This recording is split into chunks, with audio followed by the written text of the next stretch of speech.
I believe he's joined. Okay. Yeah, my Foundry is taking a bit to load. Yeah, I mean, I assume you're probably in the same situation as me. Like our broadband is like the entire house has got like an incoming speed of about 11 megabytes. So Oh, fun. yeah, I blame Lizzie. Yeah. That seems fair. Uh, cool. Yeah, last session we picked up with you mid combat with the tattooist ghoul which you had encountered. Lots and lots of paralysis going around. Kay's rolling in typical Kay's fashion and being paralysed for pretty much the entire fight. However, eventually you were able to defeat that ghoul, at which point, based on the kind of slog that battle had been, and the fact that despite only being about midday, you had been in the gauntlet since around 7 a.m., you headed back to town, at which point you were able to rest up, level up, and do a sort of few various downtime activities around town. Um, the following morning, this morning, you woke up with some members of your party feeling somewhat under the weather and slightly damaged. Via some medical checks from Orin and Winterberry, you're able to understand that Ufrid and Kays are both carrying ghoul fever, a disease which potentially, if untreated or if they're not able to sort of combat it themselves just through natural sort of natural abilities, they would eventually die and become ghouls. Which presumably not what either of you had in mind for your characters. Um, You decided as a party to go speak to Rin in town to see if she had anything that may be able to assist with the ghoul fever or any kind of advice. Um, she wasn't able to do a lot. She did, however, she did tell you that some of the citizens around town began referring to your group as the New Rose Guard, following your exploits in protecting the town from the Dead Tide event, which happened in the graveyard. She also kind of rewarded you for your efforts so far and shared a selection of items which are in your party stash. A few magic items, a rune, um, and yeah, and from there, your group decided your next best option was to head to the Dawnflower Library potentially, and see if Vandy Banderdash, the priestess there, may be able to assist with this ghoul fever situation some of your players find themselves in.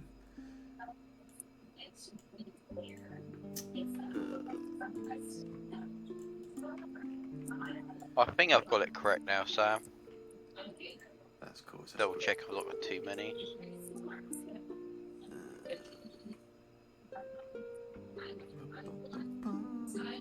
One, two, three, four,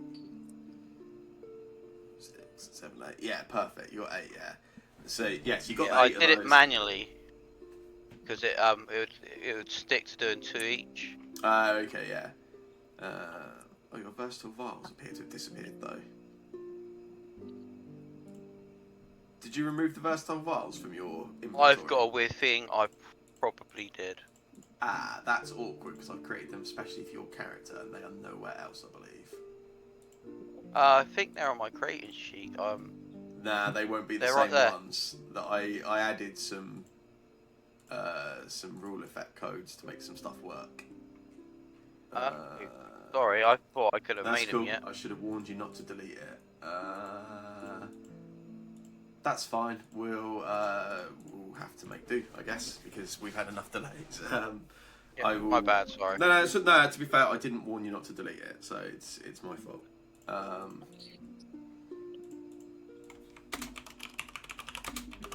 Please tell me I saved that somewhere.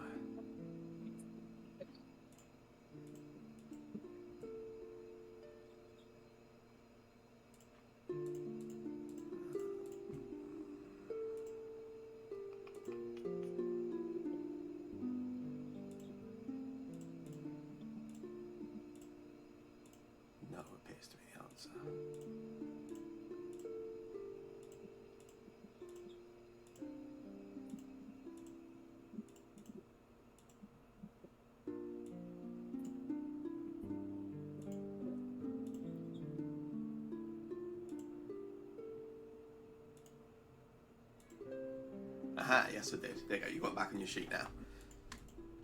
Yeah, so you've got the 8 items you start with per day, and then during the day you've got your 6 versatile vials.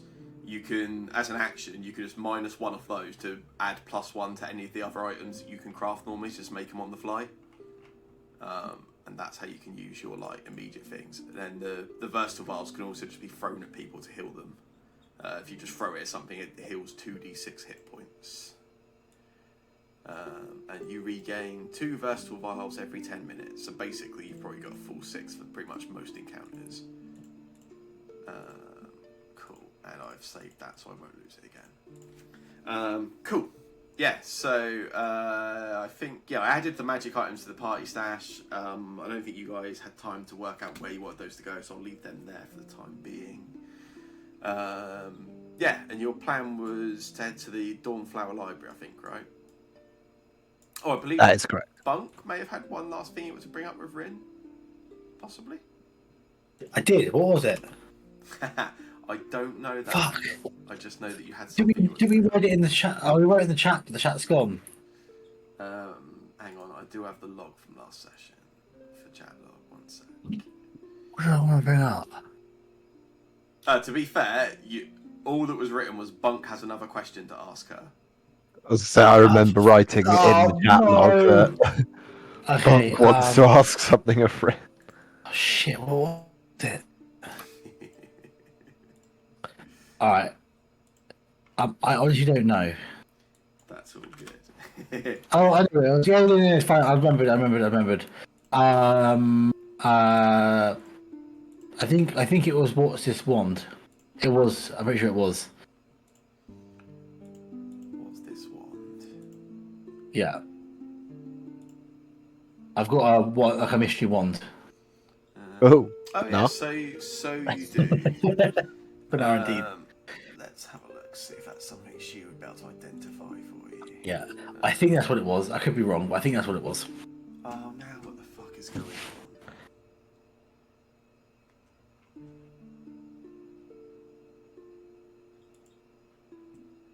Sorry, I'm going to have to restart Foundry again and see if this is my connection or what. Because No worries. I can see like 12 copies of every character and they're like duplicating, but I assume that's something on my side.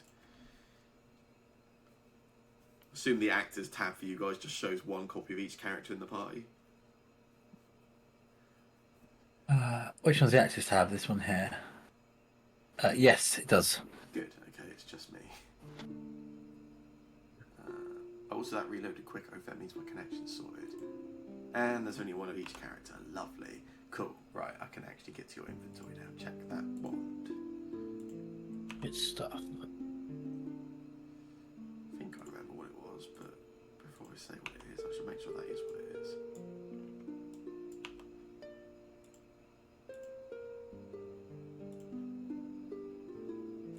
And now I can't open any character sheets. Cormac, can you open your character sheet? Like, is it my machine or our connection? Yeah, give me a sec. Yeah, I can open my character sheet. Sigh. Okay.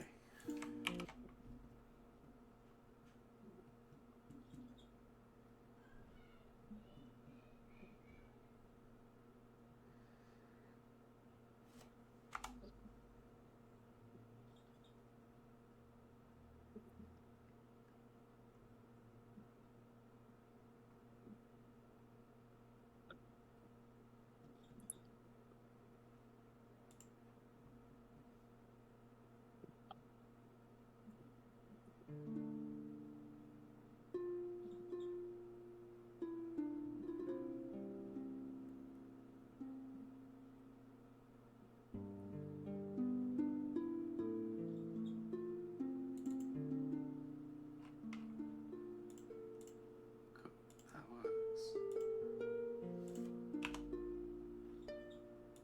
Lovely, cool. I am loaded in and can see your sheet. Right, so you have a wand of.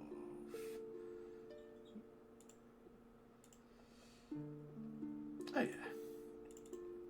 yeah. Yeah, Rin takes the takes the wand for you, She tells you immediately she can sense that it's magic. She spends sort of 5-10 minutes or so looking over the item, sort of trying to get a sort of feel for what is coming off of it, and she is able to tell you this is a wand of quench.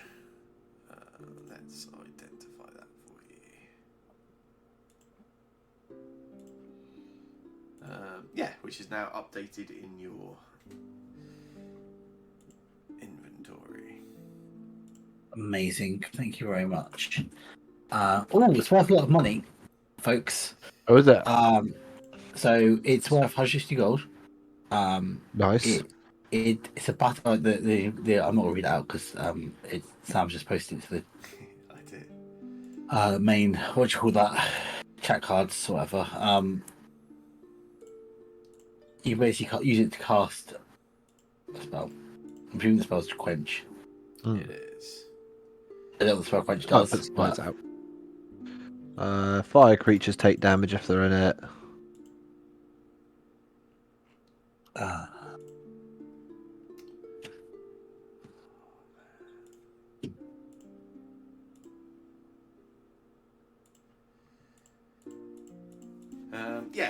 She would have to identify to you. This is a wand of quench, a relatively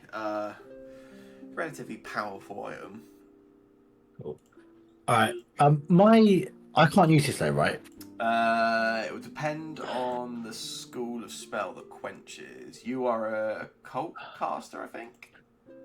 I'm not a caster at all. That's the question. I've got one spell, but that comes from being a wellspring. Oh, that is true. Yeah, I am. No, but it isn't a cult spell that I've got. You have. Yes, you have ability to cast the cult spells.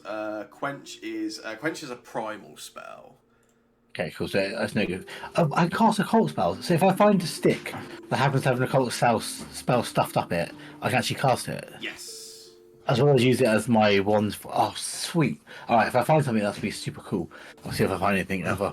All right, awesome. I'm going to offer it around the party. Anyone want this stick? I prefer my own stick. It's of no use to me, unfortunately. Pretty sure no one can use that. All right. Oh yeah, you've should we got say no that primal now? casters. Yeah, you might not actually. You're a could cult, sell it. aren't you, Fred? I'm a cult, yeah. If you were to, how much would you give us for this stick? How much? It's a good stick. Yeah. Rin tells you, considering your exploits and the way you have sort of taken to her instructions to form your party, she'd pay you the full going price for it. She'd give you 160 gold pieces for it. Oh. I live on the party for an agreement.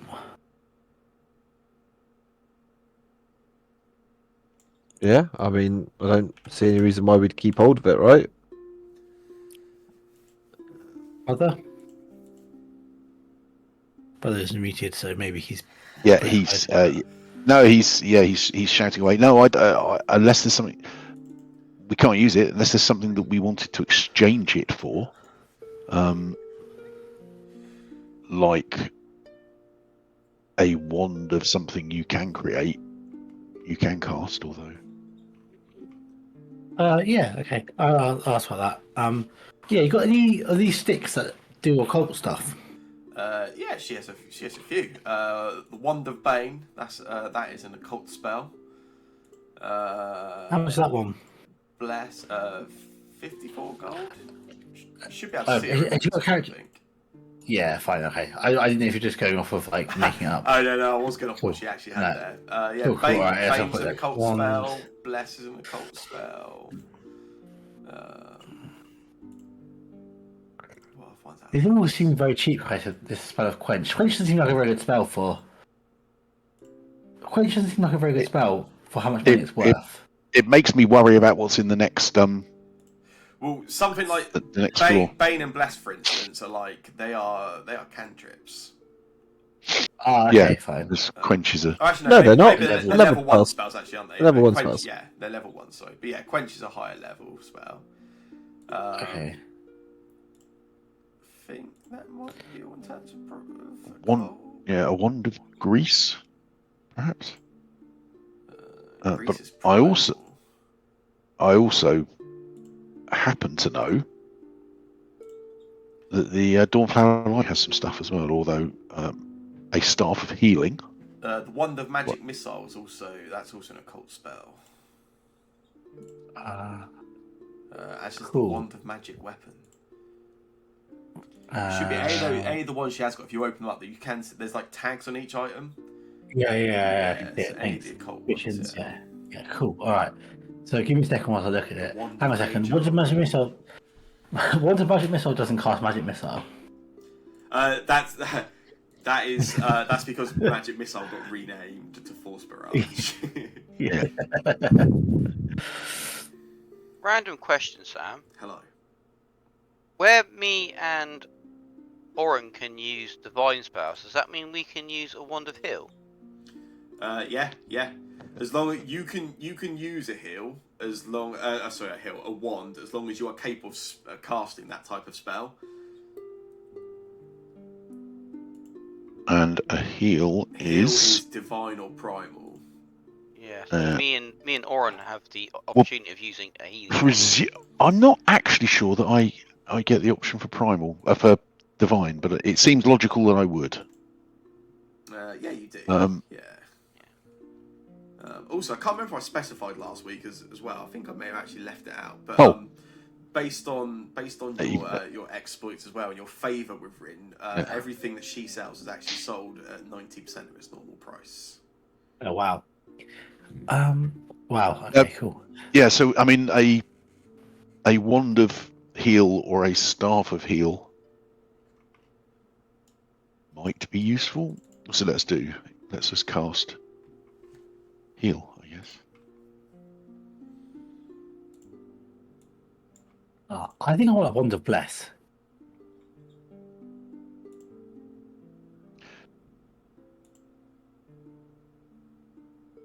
Would she be up for what? Maybe a wand of heal and a wand of bless for a Wand of exchange bless, for a wand of quench? Just to step in quickly, wand of bless might not be great in your party. I'm not sure off the top of my head. Ufrid, what's your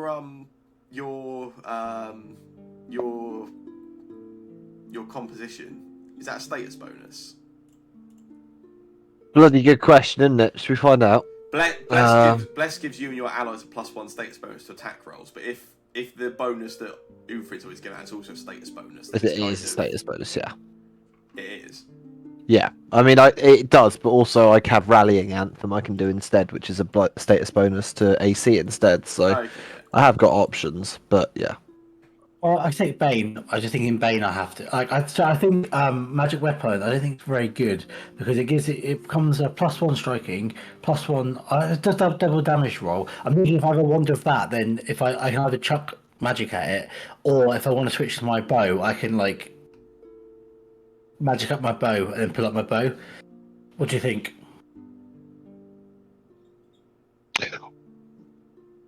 That, or perhaps, I mean, you're a bit lacking in close combat stuff. What about a wand? What about a wand of Shillelagh? That's not a cult, I don't think, is it? It's primal. Yeah. Yeah. Okay, I'll shut up. That was a good idea. Otherwise, it wouldn't have been a bad idea, but yeah, it's no good. I think I would like. I'll take Magic Weapon. I think actually, maybe it won't work out. Maybe this is not action efficient enough, but I feel like I've been switching to my bow recently and enjoying it a lot. Depending on, because I can make use of various thingy bobbies, so maybe that's a good thing to try. It becomes a +1 striking weapon, which means it doubles the attack dice. The damage dice. Is that what +1 striking does? Yes, +1 striking is. It actually apparently gives it +1 item bonus to attack rolls, and increases the number of weapon damage dice by 2/2.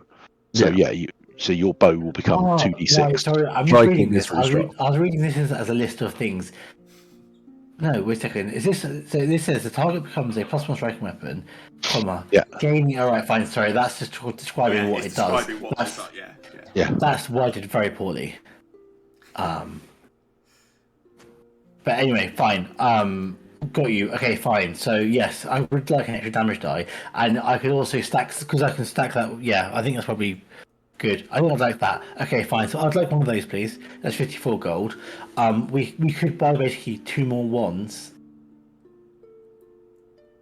if you wanted to. I can see the use if both Winterberry and Orin can use the Wand of Heal, then I can see the use for a Wand of Heal.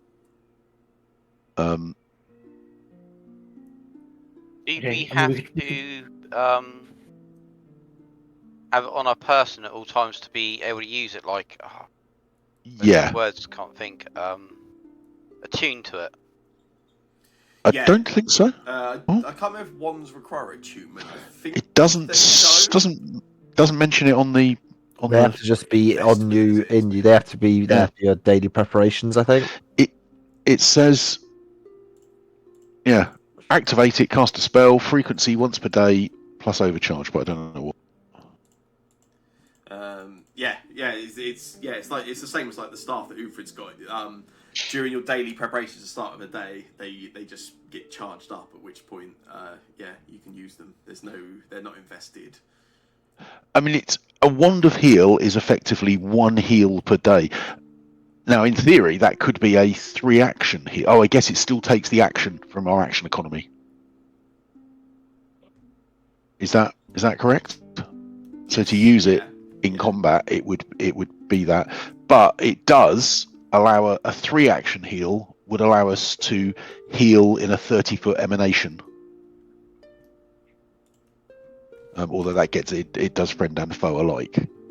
A 2-action heal would allow us to heal someone 30 feet away. You can also only use it like out of combat, right? Yes. You could fire the 3-action emanation heal out of combat if you want. Out of combat, it would be a quick way of healing. It looks like it's a D8 plus 8 healing. I mean, I think we could always use more healing. So, do you want to buy one of those or 2 of those? Because I'm thinking like three wands actually is 162 gold, and I reckon we're probably convinced. I mean, I've also got some money if we need it. Like, I think we've got enough to do it. 2 wands of heal. Is that? I mean, you kind of think it's not a bad. It doesn't sound like a bad idea. Awkwardly, did we also sell him that Wand of Heal?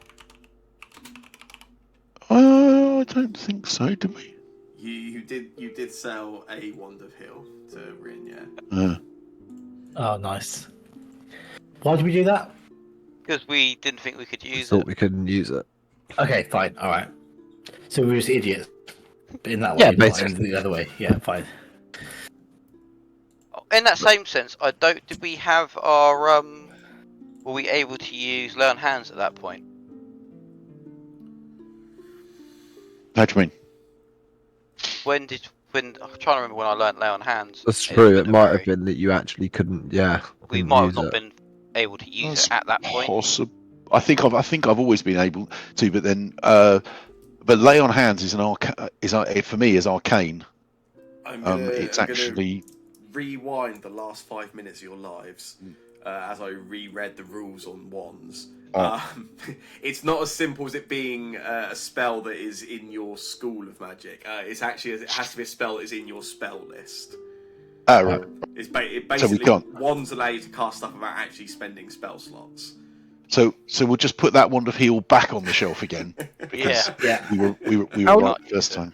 How am I able to use my Wand of Force Barrage then?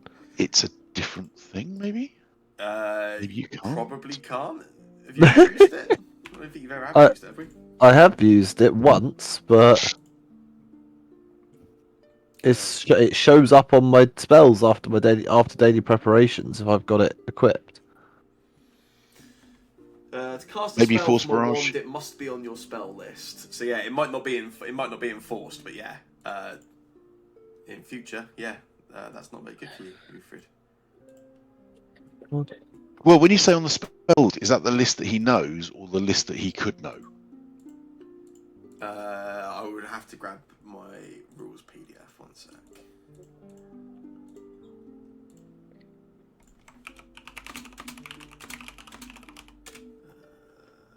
I get the thing that might have been what we worked out is that it had to be on the list of spells you could learn. Yeah, and Um, I'm assuming that maybe Force Barrage is on that list. Oh, it certainly is. In which case, I think you're good. Because I think we checked it when I got it, but FO Forced Quiet. No, is it there as Magic Missile then?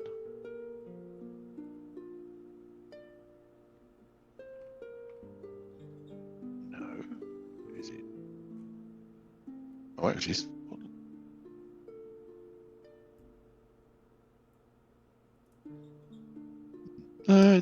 Maybe isn't on the list of spells that bards can do. well, it's an Bards occult. It is an occult spell, and I can just do spells from the occult list. Is the way that bards work, but yeah, maybe I just can't do it. It's entirely possible.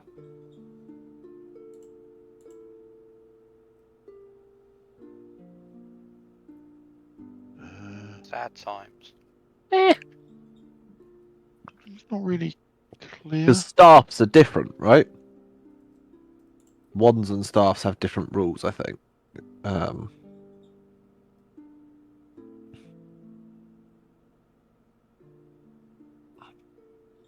That also sounds possible.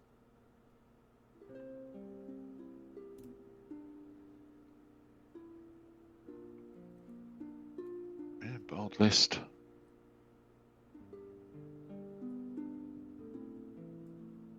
And yeah, Force Barrage is not on the bards list as far as I can tell.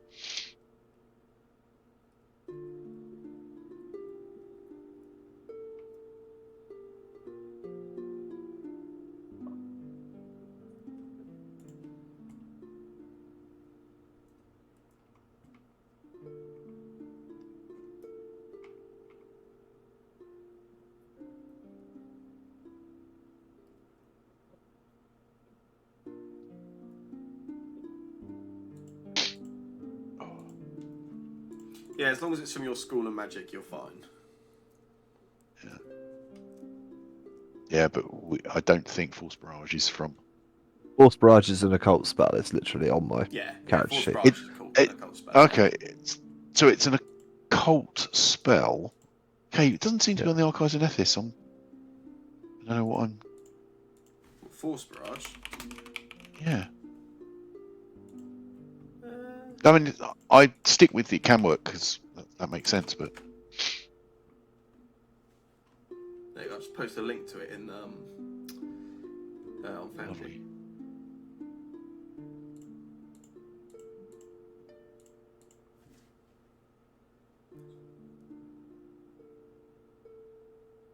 I think maybe I'm not on the second edition one. Okay. Oh, that might be it. Yeah, because it's not called Force Barrage in the original. It's Non-remastered. Yeah, I did look for Magic Missile as well. Well, that's Force Barrage, but what I had was the list of spells that bards can do. Has that changed? There isn't a spell list. Yeah, there's not lists per Okay. class. There's just the different schools. Traditions, isn't it? Traditions. That's it. That's the word. Yeah, you have 5 traditions of spells.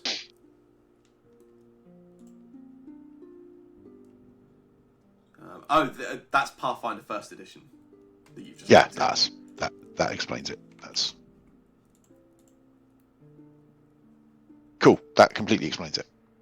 Blame Google. So yeah, as long as it's in a tradition that you are able to cast, then yes, it should be just fine. Okay, Force Barrage, off you go. Sorry, I zoned out there because I had a Facebook message to tend to. Do we just ever show that it's okay that I can cast magic weapon, or not? 1 sec, hang on, let me just double check. I believe so, but.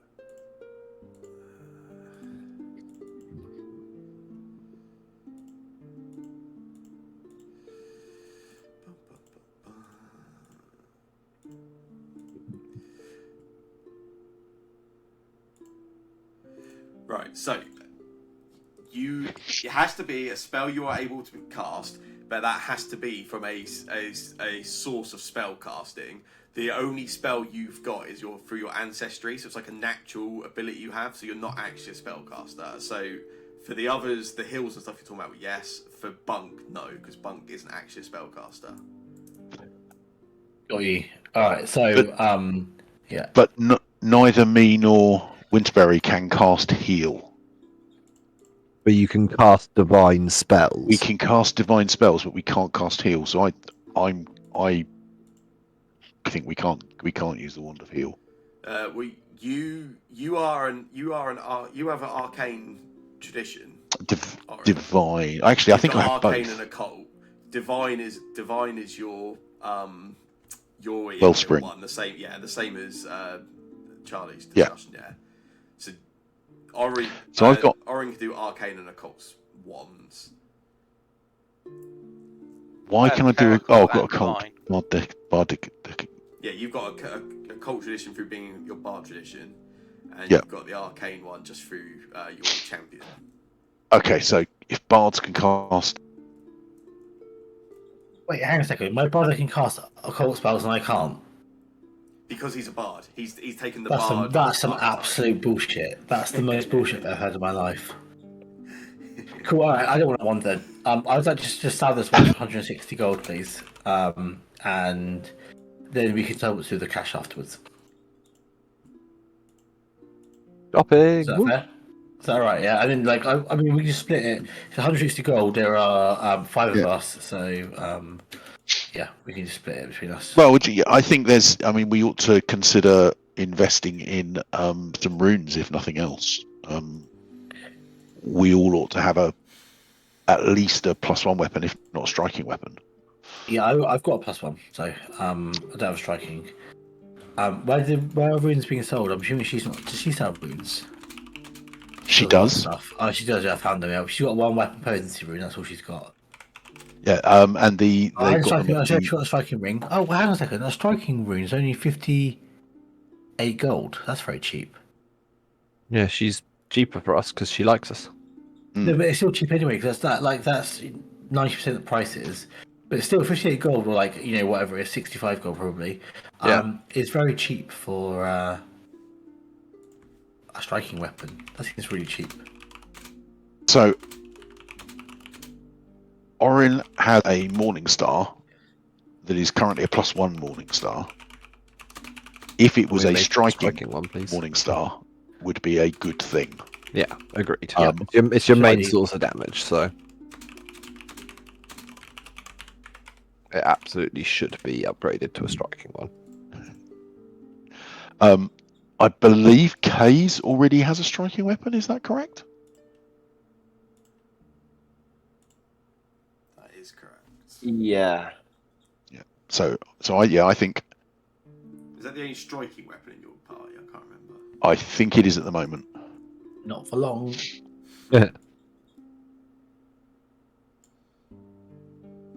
And to be a striking weapon, to apply the striking you already need a +1 rune. Is that correct? Doesn't? Yeah, it needs to be +1 already, I think.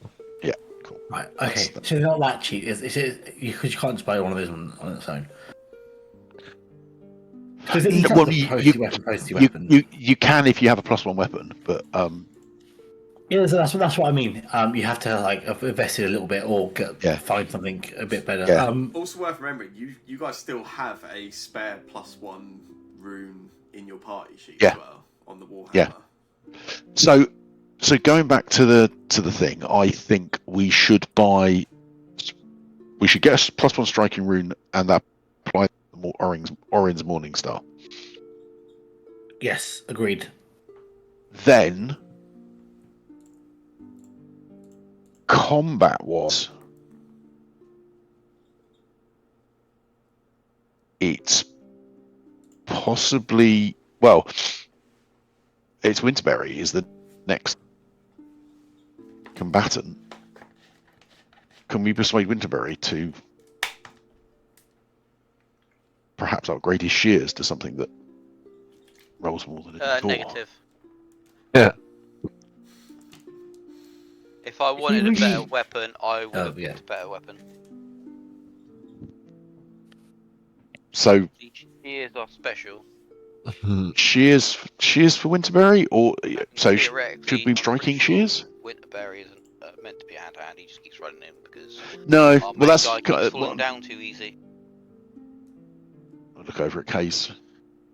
In which case, it either if we get another striking rune, either Bunk's bow, or possibly, I mean, Uthrid, you're better off using your mind, aren't you? For what?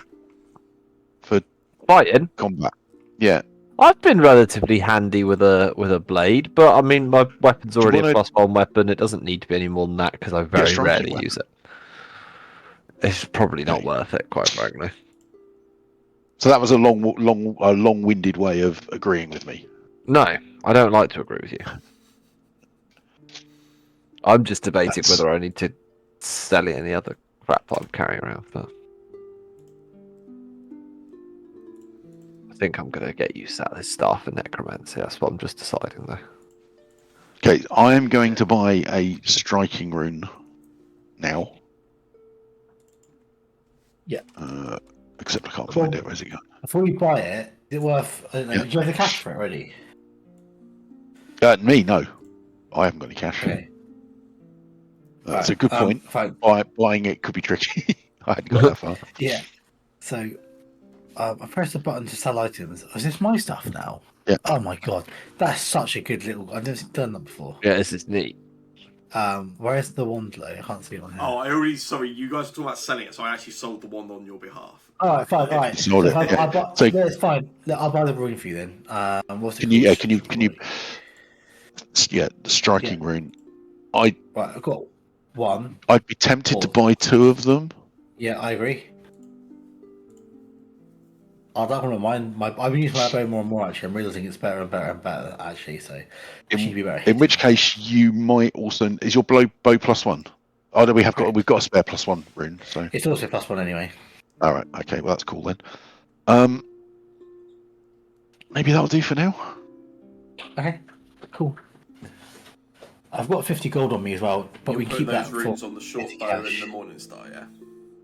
Yes. Cool, I'll do Can those we now. do that now? Yeah. Yeah, I'll do cool. those for you while you're- Yeah, unless anyone else wants my one. Let me see, speak up.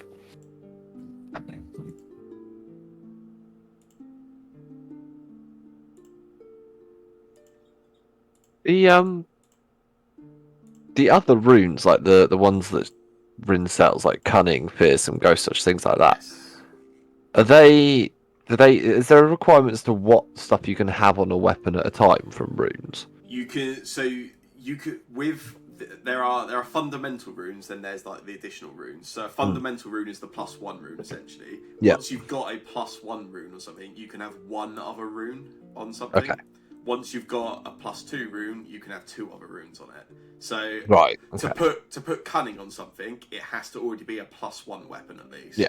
But But then you couldn't otherwise, put yes. cunning on a +1 striking one because that's already got its extra thing. Let me just The double check striking, I striking assume, is an additional rune. I think, but let me just double check on that. Oh, that makes sense. Oh no, there. So you have potency runes, striking runes, and property runes. Potency and striking are fundamental runes. So as long as you've got one of those on there, you can have a property rune on there. But you can have potency and striking Yes, at the same yes, time. Yes, yeah. I mean, 'Cause, considering like, the amount of Phil, for instance, now has a +1 striking, vitalizing. I think is it you've got. I was going to say, Yeah. I assume it's vitalizing because that's what I'm just looking at as a that's not a bad rune to have Yeah. to put on something, considering we keep running into fucking undead. If you want to start reading these pamphlets and maybe joining me in morning worship, you can have vitalizing for free. Well, when I say I free, mean, I don't think it's useful see, for me. you have to become a Dawnblade. Yeah, I'm not sure I'm ready for that. No, to be fair, we did once hear that Uthrid was going to join the Dawnblades, and we were very excited. But Other Uthred. yeah,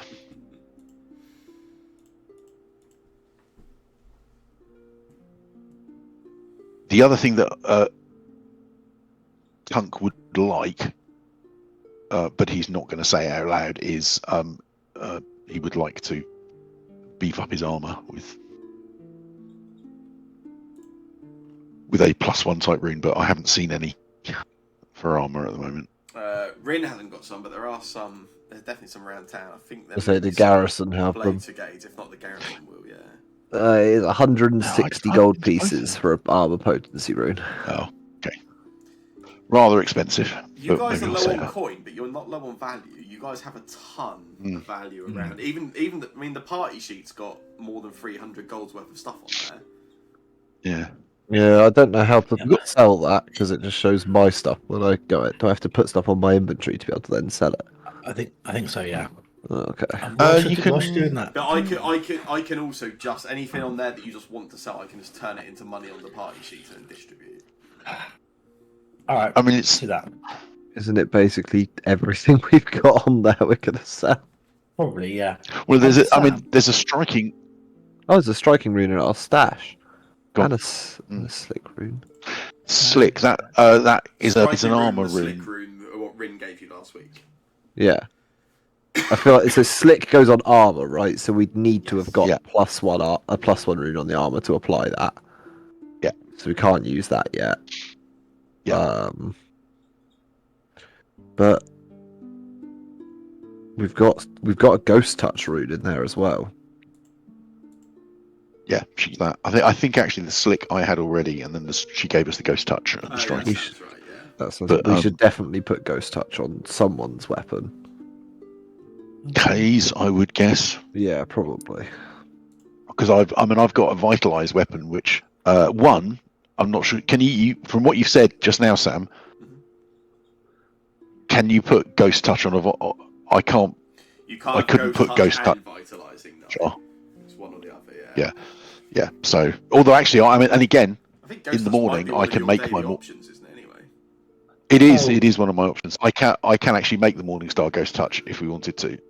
So applying the Ghost Yeah, Touch put it on to K's for sure. Yeah, ghost touch Case's- rune. Case If we can makes put that on sense. Kaze's weapon, that'd be great. 100%. Because I can cast magic. I don't really need anything on mine Yeah. if I need to. And magic isn't always good in incorporeal forms, but it's So that's going on Yeah. cases. And can we put striking on Kaze's as well at the same time? Case is Striking. already striking. Because I Kaze is think. already a striking one. what's your spare here? Why have you got there's already one there? Oh, I suppose. Yeah. You have gone full row. Probably the sound could just say Oh, good. I thought it was just me that was hearing it. Yeah.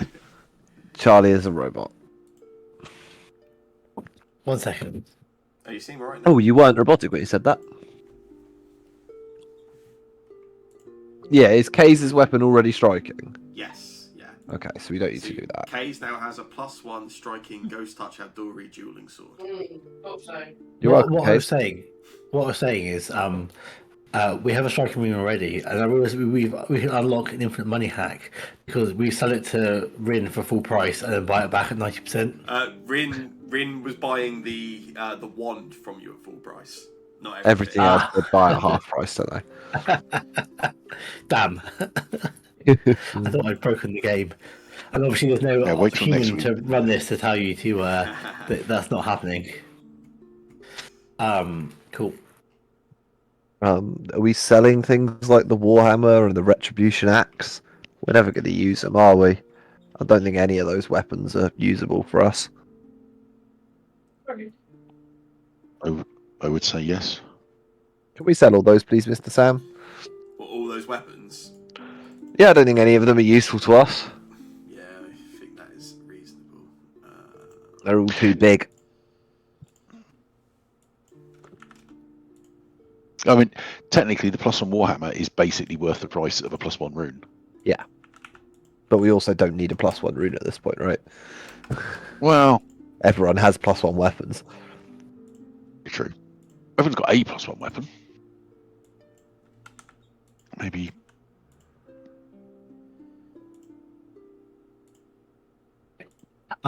Right. So I've also got this of gold as well. Well, The gold I just sold. if we're going mad on purchasing stuff, would the party allow me to spend 160 on a +1 armor potency? Were you saying that armor as well? I've sold all your weapons. We don't need that thing of armor, do we? We don't need quilted armor. The quilted armor. No, we don't need it anymore. That was my quilted armor till I got better armor.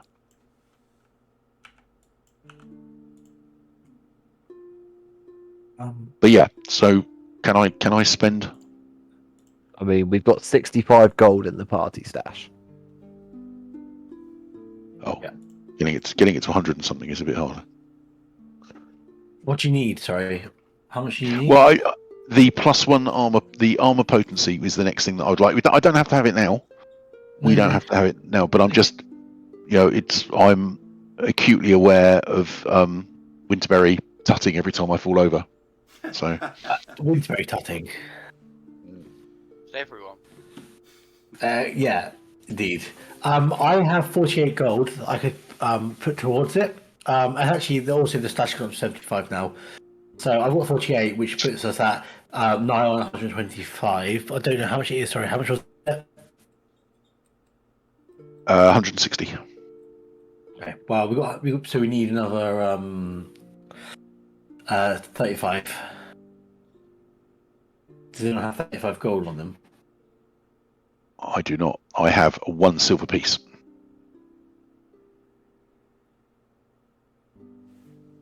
So it doesn't matter at the moment. We'll come back to it after a couple more. Okay. Bits of adventuring. Oh, hang on a second. We can sell a shrinking potion for 15 gold. Do we even use that? Because it's just the supply that we're not using. It makes us. It would make us become tiny. Yeah, it could be used for that. That I does would feel like like that. the shrinking potion. Yeah, that I'm does sure sound there's like. use for it. But the use is not it That's- being in the stash. Yeah, Nice. I would say that perhaps Winterberry, as the I alchemist, will should be take the shrinking potion. carrying that around. Yeah. Also, the shielding salve for similar reasons. Yeah. And also the potion of electricity retaliation (brackets minor). We should take them with us. Yeah. Yeah, that's what I'm saying. Like, there's no point in being on the character on this sheet. Yeah. The Everlight crystal can be sold, I think, right? Because we don't need it. That is true. We probably don't need it. So that's an extra 15 gold. It doesn't quite bring us up to your money you wanted, but it's a start. Cool. I've got a few gold on me. I can. How much do you need? 80. 80? Well, based on what's We in the got- stash. We've got 65 in the stash, right? Oh no, 83 in the stash. 84 Yeah, if you so- and it's count the smaller bits. Oh yeah, how Yeah, exciting. it says 84.4, and it's 160. So 76, 75.6. I will put 80 gold into the stash. So that can be used by whoever needs it. Orin will write you an IOU. Which you will never get back. You could probably take it to Easterbrook and hand it in at the temple. Maybe they'd fund it for you. Hello. Actually, I just. When you read the IOU, when you read the bit of paper, it actually says thank you for your offering. The Church of Lathander is very grateful. I can't wait to cast some necromancy on you. I just I just put it away and I came back in, and the party sheet now got 160 gold in it. Yes. I've just put 80 of my own money onto it. Oh, nice. Well, I He's can just give paid you some Orin money. not to kill him if he starts turning into It's- a ghoul. Okay. Yeah, Well, I've got some money. So. definitely. So yes, Sam, can I buy an armor potency rune, please, and get it applied to my? Yeah, that 160 in there. Yeah. Yes. Yeah. Oh, yes. Using the 160. Sure. To answer your question, by the way, Sam, you didn't forget something. I just haven't spent a single fucking bit of money this entire game, and keep selling magic items and things and treasures that I I was found. just, I can, I mean, I don't know if everyone can, I can see what the total amount of coin is around the party. I was trying to work out Yeah. where it all was. And I was like, oh, it's like all on Jake's character sheet or large. I mean, it's not anymore. I just gave away a chunk of it, but Yeah. I Winter's have. been more friendly. He's put all his big expensive items into the party stash. Well, I mean, like my biggest expensive item is the Staff of Necromancy, which I'm still using. So that's where a lot of the value, I mean- like the wealth I have, comes from. But According to the party sheet, Orin is actually the it wealthiest. will be now, because Yeah. that rune will have put the value of your armor up by 160 gold. Yeah. Net, I haven't net put the worth. slick one on there yet, so that's about to go up. That's going to go up even Yeah, more. the- at I that point. Yeah. What rune did you just buy? Armor Just a potency. plus one armor potency. I And already then- had +1 armor on me. Why do I have +1 armor and you don't? I think we found it. Because why would you not? Mm. I mean, you need armor as well.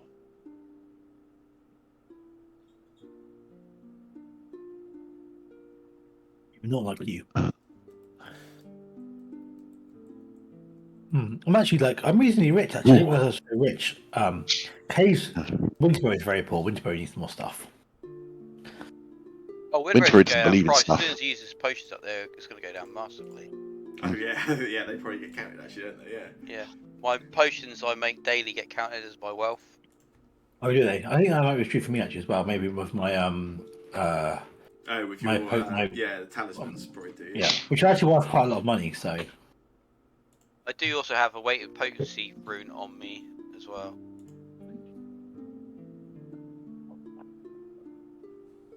We've got quite a few of them.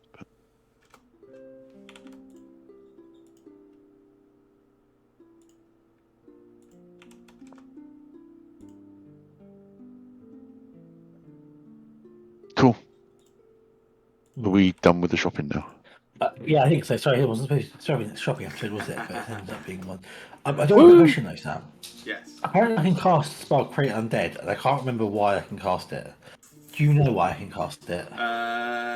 You learnt it. You learnt the ritual from reading a book you found somewhere.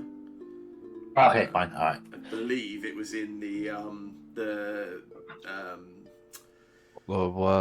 Nose or something. One of those ones. Well, actually, yeah, I was about to say the name of the room. I don't know if you know whose room it was.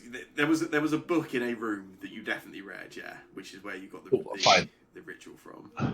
Awesome. It was the room near where you found Borbo, the doll. Yeah. Which, Oh, pull back! That would be Belcora's study, I think. Is it? I believe we found that was Velcro's study, right? I think we had evidence of that. I think there was a sign outside. Or it was I disagree. whatever his name, It was a level Dickhead higher. McGee's, right? It was Dickhead Oh. McGee's room, yes. Yeah. Bollock Can't has- actually remember what it is. Bollock, that was it. It was Bollock. Mr. Bollock. Bollock. Yeah. Good old Bollock. Bollock. You can say it as much as you want. It's not gonna stop it. It's putting worse actually. Probably. Bollock and Bullback. Well, They go together. I mean, they support each other. I fixed it so Winterberry's alchemist items no longer sells valuable, and now you can see exactly how poor Shane is compared to the rest of you. Yeah, but man he's a of tree. faith. He hasn't got pockets. Yeah. Where's he gonna put all that stuff? Like, Oh, Phil, Hank- to benefit from your +1 for your armor, you'll need to invest in it as well, but you should have plenty Excellent. of investment shots, I believe. I think I have. I will do that now.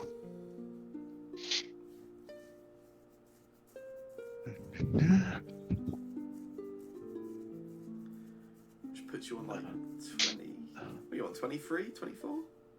Something like that. Oh, what's the character sheet? Just closed. Nice, ace. Equipment, plate, toggle investment. Yeah, there we go. Yeah, 23. So 23 passive armor class now. Nice. Not bad, I guess. Not bad. It's better considering the number of times I'm getting crit hitted. Yeah. It needs to be higher, but yeah. So now his half plate is slick, so it looks kind of all slightly glittery and Wet. a little bit wet, a little bit. Does it look like a priest that's been stealing the donation pot? I was really worried where Shane was going with that. Yeah, me too. No, it looks like a divine warrior who is held in the hand of his deity. Someone who has Lathander's blessing. The That's what it looks like. the tax-free hand of his deity. Yeah. And the followers' coppers. Right, let's go kill Let's a go to the library. ghost. The Dawnflower Library. Oh yeah, that's what we're doing. Ufrid doesn't care about this. This I'm not really fussed about having ghoul fever, if I'm honest with you. I figure I get 6 days and then done. Oh, can I give don't know if it's worth doing it now, but Kays and Ufrid a vaccine shot. A vaccine Oh, shot. Yeah. They cause autism, do you know? I was waiting for someone to go there. I'm sure Musk will have something to say. Yeah, I've got vaccines. It helps for 24 hours fight against diseases. Yeah, it can do it does one of two things. It can either make you immune to a disease before catching it, or if you've already caught it, it can give you a +2 bonus to the saving throws that you make in the morning that progress it or regress it. So can I give them both that then? So tomorrow morning they'll be ready for their bonuses. Yeah, that could definitely. Hopefully. Cool. Do I still have to do it this way, don't I? For those, you can just mark them as used. It's fine. Just mark it. Yeah, cool. Mark them down to 0 quantity. Yeah, and cool. Yeah. So you guys haven't visited the Dawnflower Library before, have you? I know you've met Vandy, or some of you have previously, but yeah, you make your way sort of down to the south of the town, and it sort of sits it's very slightly removed from the town itself, and sits just below the cliff edges where the graveyard are, where you fought those dead creatures previously. It's quite a beautiful sort of temple. It's like this 3-domed structure.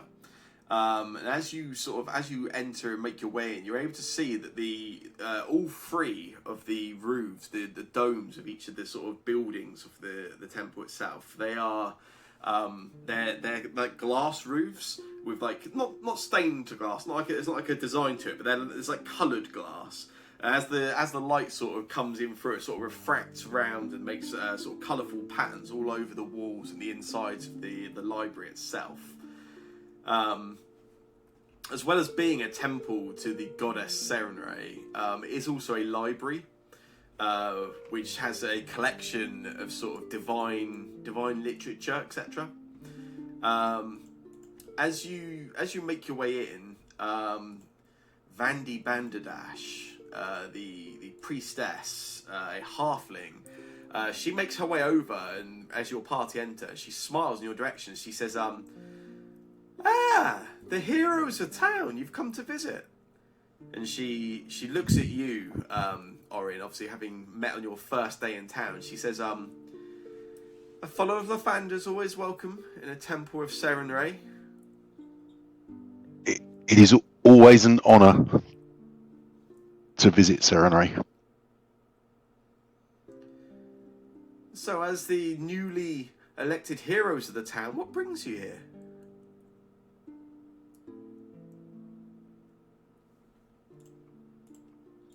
It's a perhaps sensitive item? Is there somewhere we could talk privately? Oh, I guess so. And she leads you off to the side into what looks like a small sort of almost like an administration office. There's a few sort of seats dotted around. It looks like there's space in here for a few people sort of being here at a time working or studying. She's able to offer you all seats, and she sits down herself and she says, "So what kind of private business are we talking about?"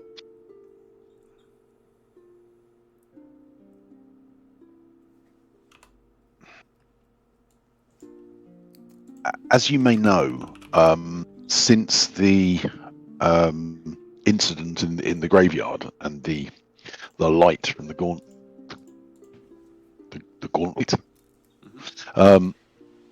we have been exploring the keep, looking for the source of this and trying to establish if Atari is in danger. In doing that, we have encountered undead, specifically a nest of ghouls living beneath the keep. And in combating with them, two of our party have, we think, contracted ghoul fever. Goodness.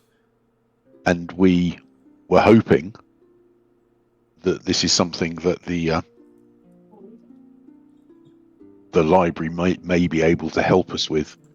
May have some information about how to treat it.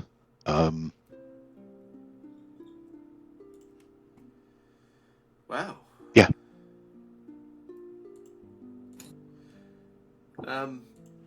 Well, certainly. There are options. How far gone are we talking about the whole party? No, the Thunder be praised. Just two of us. We think they're only in the early stages. You've essentially got two choices. We can attempt a magical ritual to ease the situation, but there are costs involved, and there are options. We could provide a blessing which will push the disease back a stage, give your natural immunity a chance to fight back on its own, and just give it a bit of added oomph to it, and just set you back a little bit on the path.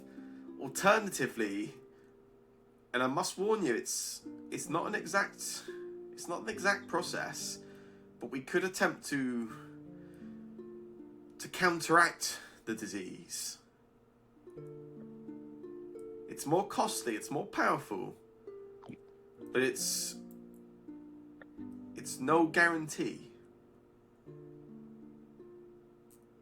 And obviously, it's excruciatingly painful. So, could you try it on Uthrid first?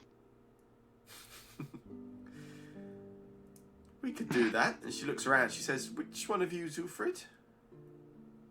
I wave. Ah. Feeling a little thirsty for flesh, are we? I have to admit, not massively, Well, but I'm a bit worried I might do soon. won't stay that way for long, no. So are you looking for a boost to your immunity? Or are you looking for a cure? I mean, ideally a cure. We can do that. Will be a cost of 18 gold. Worth it. I hand over 18 gold. Sure. I will remove them from my inventory. Lovely. Okay. I'm so poor. My armor's so shiny. You're welcome. Right, so let's have a look. I believe this is just so it uses her spellcasting modifier. Cool. Yeah, she you can see she begins with a small prayer to Sarenrae. She kind of puts her hand over her chest. She looks up through, even in this office, you've still got that same sort of glass domed roof above. And she sort of looks up, and you see she almost sort of whispers something. She looks up towards the sun, and then she says, "Take my hand, then." And she sort of takes a hold of your hand, sort of grasps it with one hand, then puts her other hand on top of yours, almost sort of clutching it between the two hands. And you can feel there's a warmth begins emanating from her as she's sort of holding on to you. I'm just gonna make a roll for her. Can I sing Hallelujah and offer guidance to this delightful person as they do this? You can make a performance check for me. I was literally going to cast the spell guidance. Oh, well, you can do that. Does that work? I was performing attack you. roll, saving throw, or skill check. To just aid, but It's a +1 status bonus to attack roll, perception check, saving throw, or skill check. I don't know if this is a skill check or yes, not, but this is yes. so I sing Hallelujah, obviously. Yeah. And cast guidance. Cool. She is +1 to check. Okay. That is just what aid gives anyway, isn't it? +1. Potentially +2 if you got a crit Oh, success. okay. Right. Yeah. Whatever. In which case, is that and +1. Nice. Yeah. As you cast guidance on her, and she looks at you. She smiles. Actually, she recognises you're doing it. She says, "Much appreciated." And you can feel the warmth. It actually grows warmer. It almost becomes It's not burning, but almost becomes a little bit just right on the edge of being uncomfortably warm. Almost sort of just starts to very slightly sort of tingle at your skin, just leave you a little bit uncomfortable. And then you feel that same heat almost emanating up your hand, up your arm, and almost as if it's almost as if your veins themselves are sort of heating up with the sort of almost just the very light sort of this like sunlight hitting you. And she says to you, This is quite a strong ghoul fever. This concerns me if there is a number of these creatures down there." And she holds slightly tighter onto your hand, and as she does so, it's like actually at that point it becomes uncomfortably warm, but it's not her hand that is warm, it's the veins inside your arm that become uncomfortably warm and heated, and it instantly all the heat dissipates. She keeps holding on to you for a moment, and she looks up at the dome above you. She says, "Thank you, goddess." She lets go of your hand. Ufrid, you are no longer under the effect of ghoul fever. Oh, thank God. Thanks, Sarenrae, eh? What a great god of sunlight this world has. Do you know what? I've never thought about worshipping the sun before, but this Sarenrae seems fantastic. Have you heard about this? I look to Orin. Orin is just looking at you. Winterray gives you a thumbs up.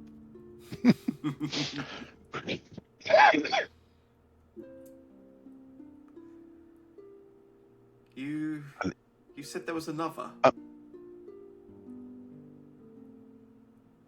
Yes, I'll look over at Kay's.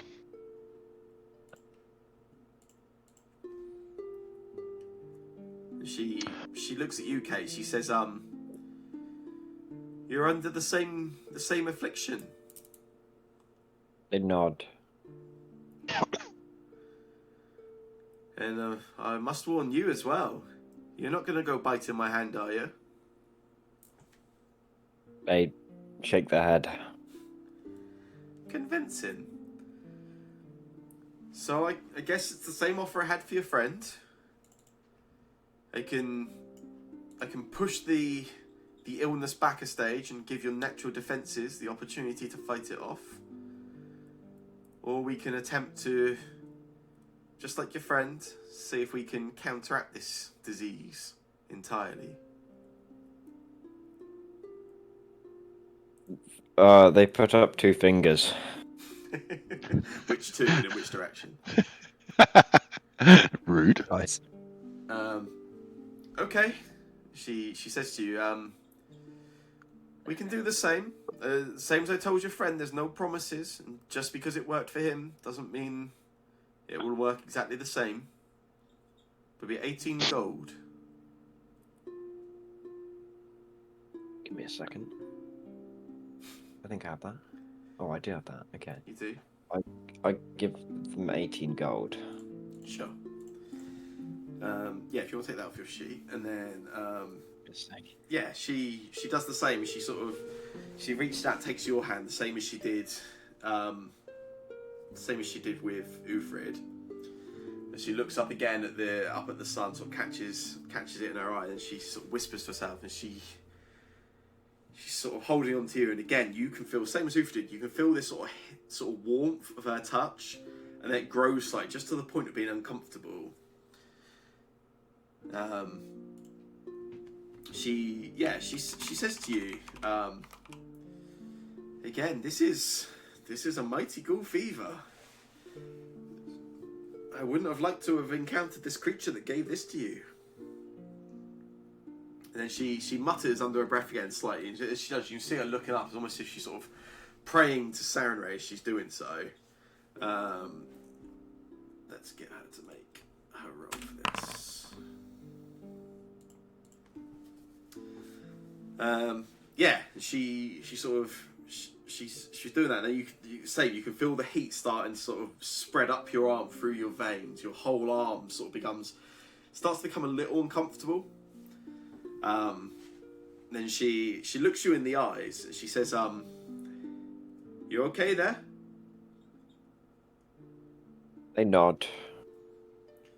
She carries on. At that point, it's at that point that the heat, the warmth in your arm becomes like uncomfortable, slightly painful. Then again, just dissipates instantly, almost like the heat is just gone. And you've just got that slight warmth and radiance for her hand. And she stops again. She looks up at the dome above, and she looks back, and she says, "I'm sorry, my friend.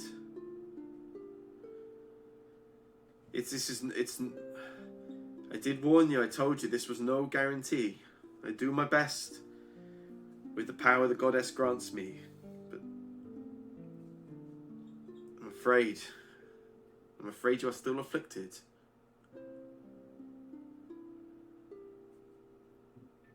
She lets go of your hand. She says, "I'm sorry." Can we try again? What else can we do? She says to you, she says, the affliction that both of them had, this is a strong case of ghoul fever. This is no normal case. A normal strain, I'd say I've got good odds to counteract and remove any attempt.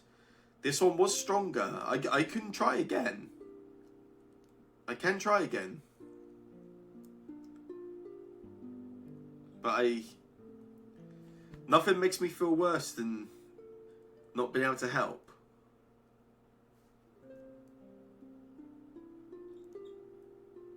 Would it help if we were to find more about these ghouls and then come back? It's not a case of knowledge. It's the ability for the divine power granted to me to counteract it. This isn't an act of science. This is an act of divinity.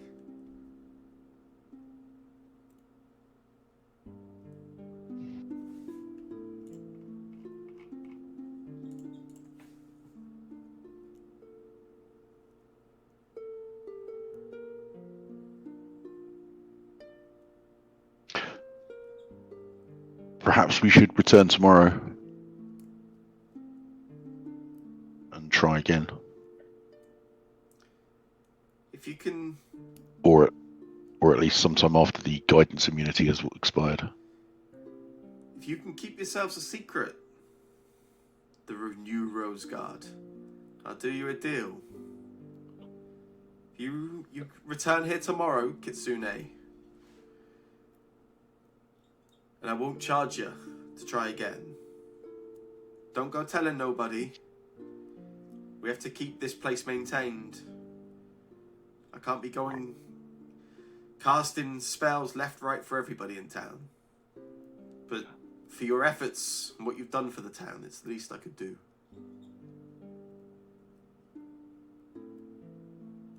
You can be sure that Kays won't go and speak of it to anyone.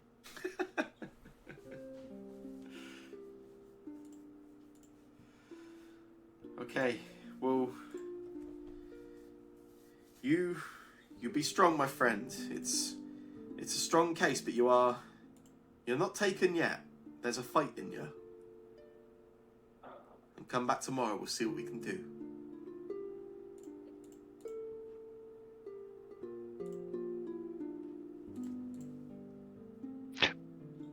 Before we leave, do you have any information here about the Gauntlet?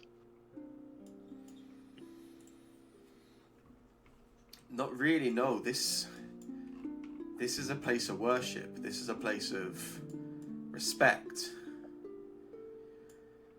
What Belkura Haravex was doing in that place, and the things her family were responsible for, they have no place in a building like this.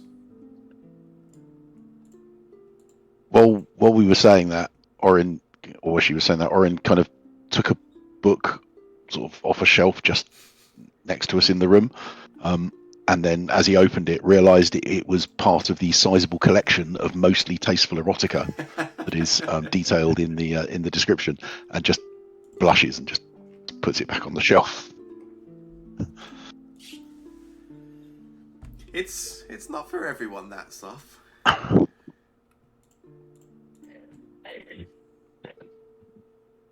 While this is going on, Bunker's going to be flicking through their collection of scrolls, which I like to imagine are sort of like a record box. And I'm going to buy a bunch of scrolls. Yeah. I'm just going to buy a few. So, In the kind of indiscriminately. typical, this is a typical library come museum place. You can't get out without going through the gift shop. Worth bearing in mind, scrolls do operate very similarly to wands. It's just they are one-off uses. Yeah, but I have a scroll of thermotry. I have a scroll of thermotry. Oh, yeah, you're a scroll thermotech. Yes, you are. I forgot all about that. I take it back. You can literally use any scroll you find. Fuck you, Sam. How dare you? I was trying. I didn't want you to like buy a load, then go, okay, let's return them all and see what their return capacity is. Yeah. You got 30 days. They're still in the shrink. Scroll thermotech, is there a role involved, or you just get to do them all? I think it just always works, doesn't it? Yeah, let me read it quick. So your multidisciplinary study of magic means that you know how to activate the magic and scrolls with ease. You activate any magic scroll of any magic tradition using your thaumaturge class DC as scrolls DC rather than whatever it's supposed to be. If the spells are on multiple traditions, you can choose a tradition at the time of activation. You can draw and activate scrolls with the same hand, holding an implement, much like you can have Esoterica. So yeah, you can use any scroll. Cool. Yeah. Yeah. Nice. And I can use my occult DC thing rather than the normal DC. Yeah. So I'm just gonna buy a few. I'm just buying a few stuff that seems like fun. Got a bit of cash lying around.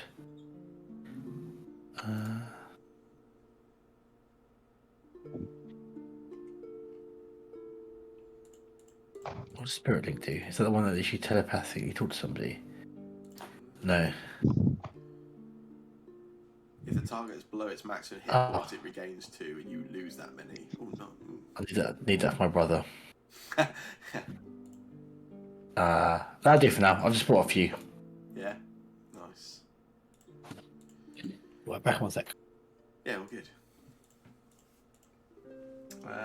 Was there anywhere else in town anybody wanted to go? Anything they wanted to deal with? I don't think so.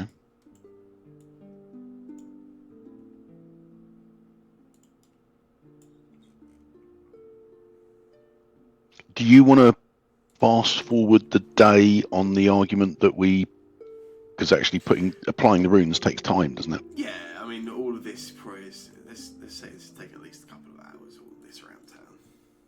So yeah, it's sort of just coming up to midday.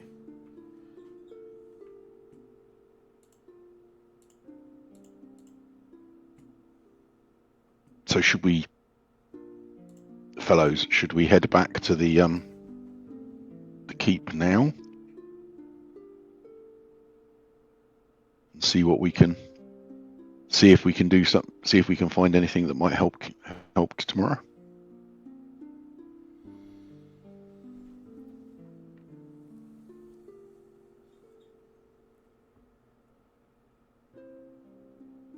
They're all undecided.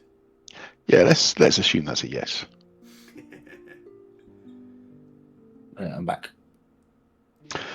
So I was just asking. It's now midday-ish. Yeah. I was, in fact, not even quite midday yet. I was just asking whether we should we go back to the Gauntlet now and see if we can find anything that might help Kays tomorrow.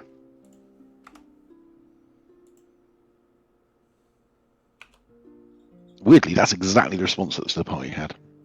I say we get a sandwich and chill out. Yeah. But for the day.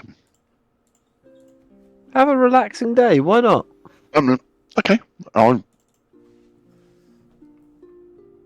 There are some potential downtime parties, downtime activities around the party. You've got some various books and things that would take a good afternoon or so to look through if you wanted to take the day to catch up on some of the items you've gained, I guess. Yeah, also there's probably quite a lot of like character things in the town that we are neglecting. But also I was just thinking, brother, it's probably quite nice for you to spend a day not being unconscious.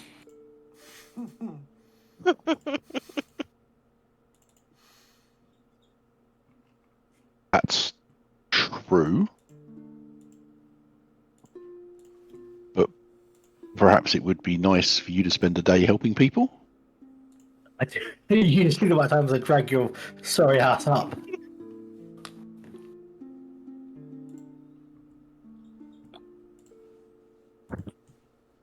Well, if you want to stay here today, brother, then I guess that's fine. And what are you gonna do? I think I'll take a leaf from your book and do whatever the fuck I like.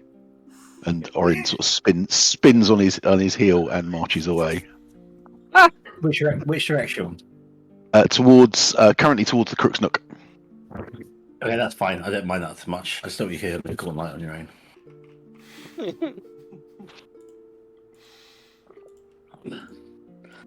And I see my brother's finally relaxing into the holiday atmosphere. Yeah, this is great. I'm worried he might knock himself out walking back to the inn. so, just to get Orin out of the way, Sam, unless something's going to happen, like the Gauntlet suddenly raises the dead again, what Orin will do is go back to the Crook's Nook, pack up or sort of his armor and stuff like that, put on his nicest casual clothes that he's got, and he's going to go back to the Dawnflower library. Yeah. Where he is going to offer his to whatever her name was. I can't find her name on the thing. Vandy Banderdash. To Miss Banderdash. For anything that might be useful. Any work that needs doing, helping repair the roof, I think, where the ghouls fell in, where the undead fell in, or just anything. Basically, the rest of the he will explain that the rest of the party is resting up, and he as his old sergeant used to say, idle hands are a sin in Lathander's eyes. Nice. And yeah, he kind of may. I mean, she probably gets the idea that he thinks she's kind of cute, but he's not brave enough to say anything. Wow. Yeah, you can spend the afternoon So helping there. What's the name again? Vandy Vandy Banderdash. Vanderdash. That's actually a great name, by the way. Bandy Banderdash. Tunkan Bandy sitting in a tree. Yeah, you can spend an afternoon helping out there. Absolutely. Okay. Yeah. So that's what. If any of the party happen to wander by anyone but Kay's, he will do his best to hide from them. But I don't know how good he would be at that. Yeah, I guess what's everyone else will spend their day doing. I know some people have got some unidentified items. I will read the book that I was reading beforehand. I can't remember which one I started on. I think it was What the Worm Knows. However, if other people are interested in picking up one of the sort of in-town side quests, I will join in with that as well. Yeah, that's cool. I can't remember what they are because I've lost track of them because we've been neglecting them. Sorry. I don't think you've got any kind of outstanding at the minute that spring to my mind. Okay. But I could be wrong. I don't think. There's someone wants us to kill someone. I can't remember how far we got with the Someone whole. wants us to track someone down. Yeah, so Kalino, the guy that works in the market, has been offering a bounty for a lycanthrope which he believes killed his wife some years ago. Okay. Where did we get to the town elections? I don't know what happened with that actually. So the town elections, they are upcoming. Mayor Menhims is running again, as is the rather grumpy and cold, I suppose, Carmen Rajani, who's the proprietor at Blades for Glades. Yeah.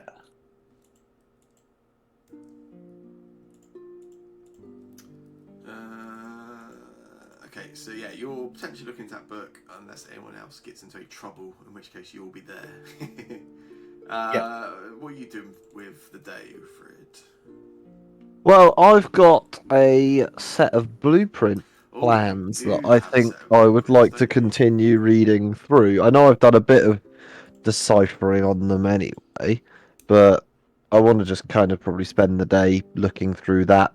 Maybe write a bit of music. Maybe spend the evening at the Cook's Nook playing. But chunk of the day will be blueprints. That's cool. Yeah, I forgot you had those. Let me have a look into. Where did I put that? There. Cool. If actually, there's not a check involved in this as long as you spend enough time. So yeah, it takes up most of the rest of the afternoon and into the sort of early evening, really, if you sort of really go through these blueprints quite thoroughly and get a understanding of them. But yeah, you are able to do so. You are able to ascertain. So as you previously sort of worked out from sort of having a quick skim over these. It seemed the Gauntlight is more than just a standard lighthouse. This is what you find out is there is essentially there is a number of levels being built below ground, an underground fortress. You can get there aren't full like maps or layouts of each of the levels, but you're able, by looking through them, you're able to find descriptions of the various levels. Typing hands ready. I'll also probably just type these into chat for you because that might be easier than me just shouting them. But yeah, so there is the ground floor at the top level. There is then below that there are the servants' quarters. The next level below that is listed as the library.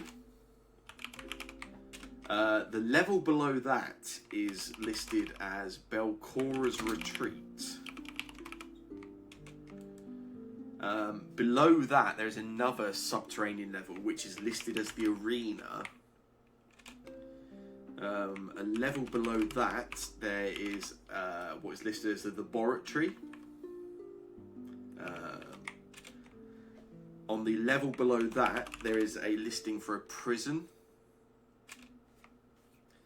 There is another level below that listed as the farm. One last level listed as the hunting grounds. And then last of all, there's one like last level which is listed underlined as the Temple of Nimbaloth. Oh, I'm glad you were typing those because I spelt a lot of those wrong. Oh shit. Well, that's interesting. You are able to find out more as well. The gauntlet itself, the shape and the sort of the building of the actual lighthouse is the same on every level. It goes down through every one of these levels. They're all kind of centered around this as the centerpiece. This is no simple tower. This is no simple lighthouse. The gauntlet itself, you are able to ascertain from your afternoon reading through these detailed blueprints. I'm trying to figure out how to explain it, I guess. The entire gauntlet, the lighthouse itself, is a magic item, and it has a number of abilities. You are able to find out that once per month, the lighthouse will be able to shine its lens onto any point within 1 mile, and to teleport and transport creatures through the light to wherever the light sort of lands. There seems to be a limit to the number of creatures, the type of creatures that can be transported like this. It seems from reading that the gauntlet needs to be powered up over time.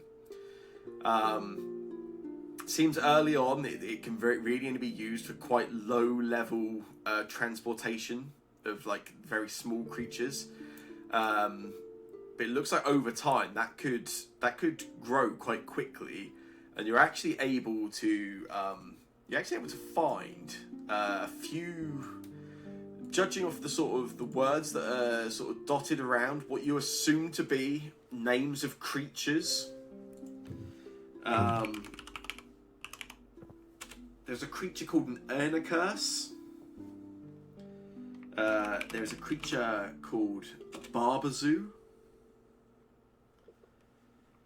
There's a creature called Distraken. These all sound really great. There is a creature called a Drider. Oh, I know them. Oh yeah.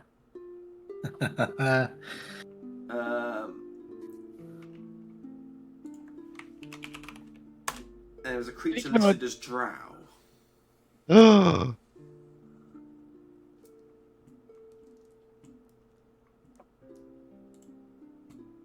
Interesting.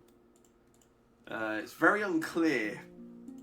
There's no details of any of these, just names. Just from the sort of where they're dotted around in the blueprints, you're able to assume these are creatures of some type, presumably intended to be transported. Does it give an idea of where it transports them from? Yes. So it seems like there are locations inside of the various levels. It doesn't specify where these creatures could be taken from.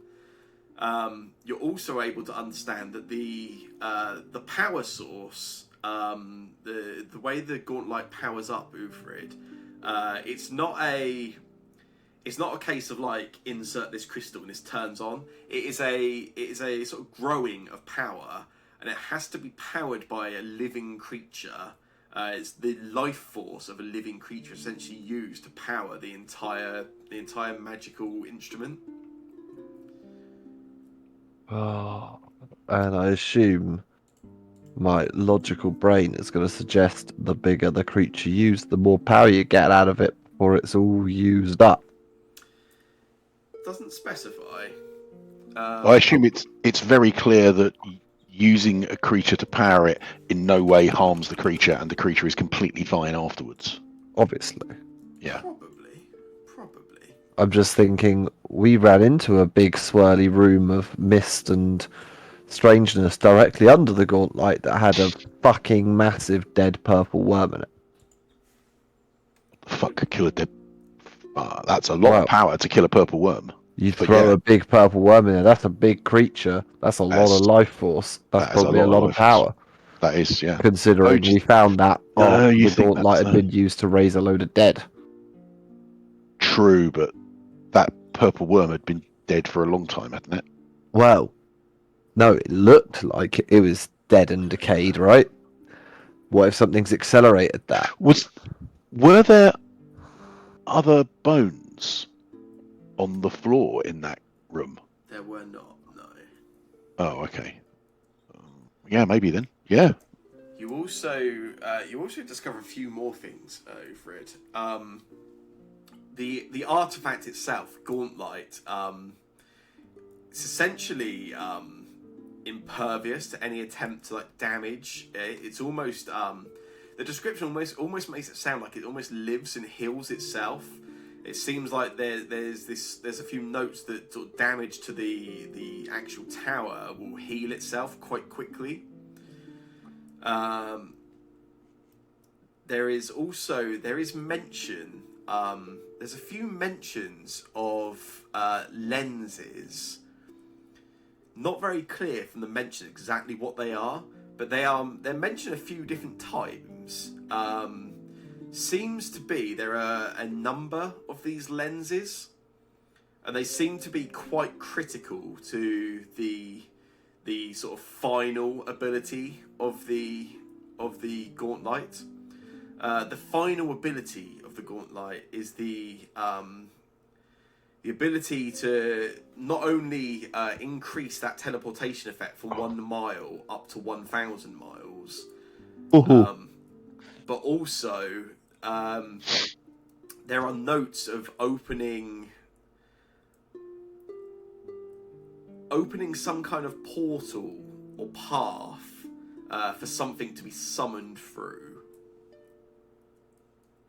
Oh, great. I'm gonna hazard a guess, and I may be way off here, but is it possible? We remember the name Nimbleoff, right? We've heard about that. He's an outer god, right? As in, like, not she. Sorry, as in people that worship her. Maybe bring her into this realm for shits and giggles. Maybe, as a thought. Maybe. If it's designed to bring something big through from somewhere. Maybe that's the god of liches. I'm pretty sure we saw a Nimbleoff vessel that we burnt in the Templish-like room. Yeah, the canker. That wasn't an altar of Nimbleoff. We've seen a lot of Nimbleoff. Can I give I don't think that was- everybody a society check? Yes.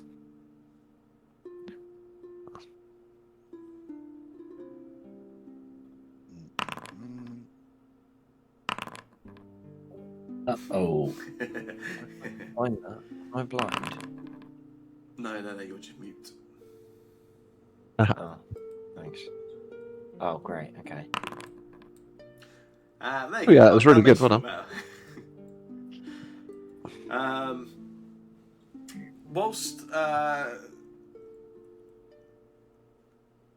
Whilst suppose actually technically Ufrid's the one reading this, we were doing our stuff. But anyway, I assume at some point Ufrid's going to impart all this when you all catch up at some point. Maybe.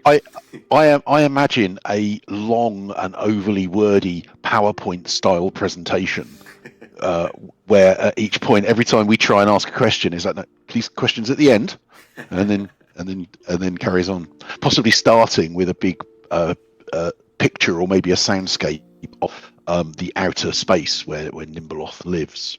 Anyway, so carry on. Ufrid, even as you're reading through it, it strikes you, and later on, when you become aware of this tunk, you are aware of this through some discussions and concern that have been growing within the Dawnblades and within the followers of Lathander. Out of all those various creatures that were named, there is one that kind of stands out somewhat. Drow. Drow are a type of elf that they have kind of spread all over Fentos throughout history. It's kind of it's not a secret, but it's kind of really a growing issue that maybe a lot of people aren't aware of currently. But the two of you are aware, Ufrid, through just whisperings you've heard at various events you've been at in Estabrook, and Tunk through the concerns of the Dawnblades. Drow numbers across all reported sort of civilizations and countries across Fentos that are in contact with one another are dropping and dwindling at quite a relatively alarming rate. The Dawnblades, especially Tunk, are quite concerned. There is a genuine concern that Drow are essentially endangered species or subspecies or type of elf. As far as the Dawnblades are aware, especially so, this would be more for Tunk than Ufrid. There are no confirmed or really solid stories of any Drow births for nearly a decade now. And some have gone as far as to suggest that Drow are actually dying of natural causes, but at a far faster rate than would be expected for elven kind.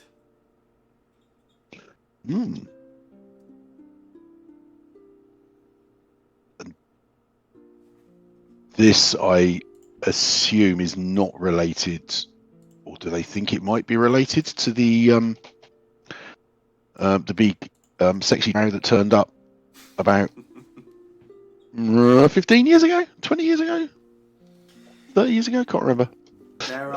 There have been no solid theories. The Dawnblades have been concerned based on the stories in general. One of the most prominent Dawnblades and followers of Lathander was obviously involved in the ascension of a drow to godhood, sort of 20 years previous to where we are now. But beyond that, whether that would be related, there's no obvious reasons to assume those would be related. Yeah, back at the temple, we'll always remember Eleanor.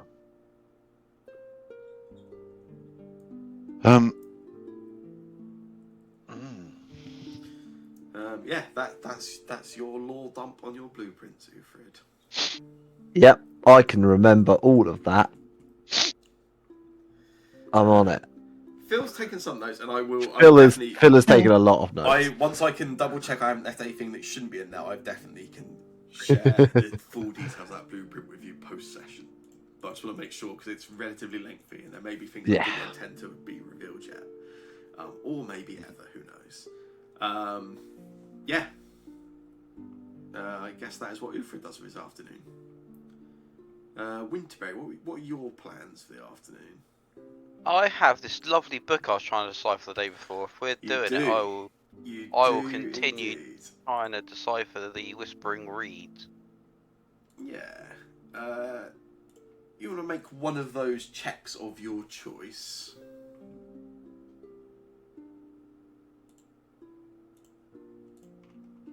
Arcana's my best one. Nice.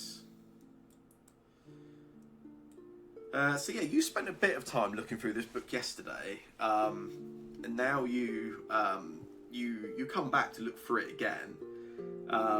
Last night didn't really make a lot of sense to you, other than being able to, you were able to understand. It was, I think, like I said to you previously, it was kind of it's essentially like a list of times and events when Nimbleoff had some kind of contact or encounters with the physical plane and with Fentos. Spending this time this afternoon, you were able to get a lot more detailed information. A lot of it, even some of the stuff you kind of go back over bits you looked at yesterday, kind of makes a little bit more sense now. This book is big and there's a lot of details in there. It becomes the thing that is most abundantly clear of all is that Nimbleoff has no interest in mortals or mortality. Really has no interest in the physical plane of Fentos either. Rather, Nimbleoff's arrival, if Nimbleoff were to somehow make full transportation to the physical realm, would probably be the immediate ending of everything. Not death. Nimbleoff's arrival wouldn't kill everything, but equally there would be no life left. There would be, if Nimbleoff were to be able to fully have her presence on the physical plane for but a second, it would be like flick and light switch into total darkness. There would be no more Fentos. There have been times where, through her own movements, through other planes, she has briefly had parts of her presence on Fentos, and there are stories about the effects that's had in those areas. There's one particular story that stands out of an area of the world. As you read through it, doesn't match any kind of maps or names you recognise at all, any kind of descriptors of areas you know. And it describes this area as having, as ceasing to exist. There is the story seems to be rooted in the history of a nation you don't even recognise the name of, but it speaks of sending out trading ships to this other nation that was alongside them. Those ships never returned, and when other ships were sent out in search of them later on, they returned with reports that the ocean just came to an ending, and beyond where the water stopped, there was just darkness and black, where previously there had been this other continent, this other nation. There was just nothing there. It was like staring into a void. But the world's flat. There's also some annotations in sort of written on the book outside of the print itself. There is a sense of excitement in these annotations. The more wicked or depraved some of these encounters sort of seem to be, the more the person writing these annotations seems to be keen on trying to reenact these events, or to somehow summon Nimbleoff to repeat those events. It's pretty fucking scary stuff.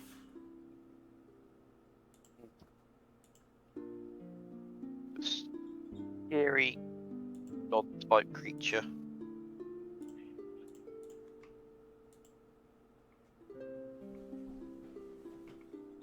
When I finish doing my reading, I will just pray to Jack Frost and for what is his relationship with Nimbleoff. Sure. There is one other thing you are able to discern as you are making your way through the book. This book actually gives you, for your ability to have identified it here and kind of understood the writings in it, Winterberry, you actually gain a few bonuses. You gain a permanent +2 skill to any attempts to recall knowledge, anything about Nimbleoff, her faith, or creatures associated with her, which I will add onto your sheet. That will just happen automatically, so you don't have to worry about that. Cool. You also seem to... It's almost like within the book itself, as well as these stories, they're almost... there are a few of the notes are about almost invoking some of the power or abilities of Nimbleoff, or some of the followers. You gain the ability once per day to cast any of the following spells. That can be the spell Crushing Despair, Fear, Paranoia, or Phantasmal Killer. All of which I will set up and share between sessions rather than watch while I make it happen.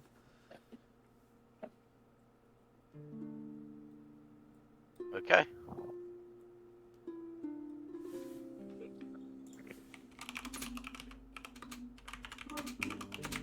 Is it just like a once used per day on any one of those spells? On each of those spells. So you've got a once per day Crushing Despair, Fear, Paranoia, and Phantasmal Killer. That's not bad.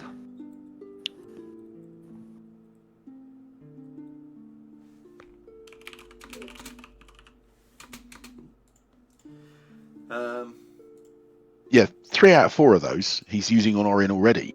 Chance he gets. This is just code. This is just codifying it. Just doesn't realise it.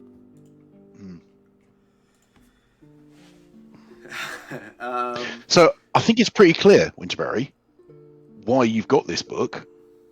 Jack Frost wants Nimbleoff summoned.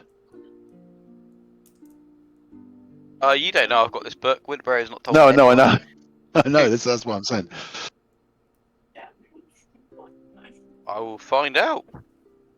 If he ever replies, he's probably too busy having hot chocolate. He's too busy shitting himself that Nimbleoff might be coming. He's in a different dimension anyway. anyway.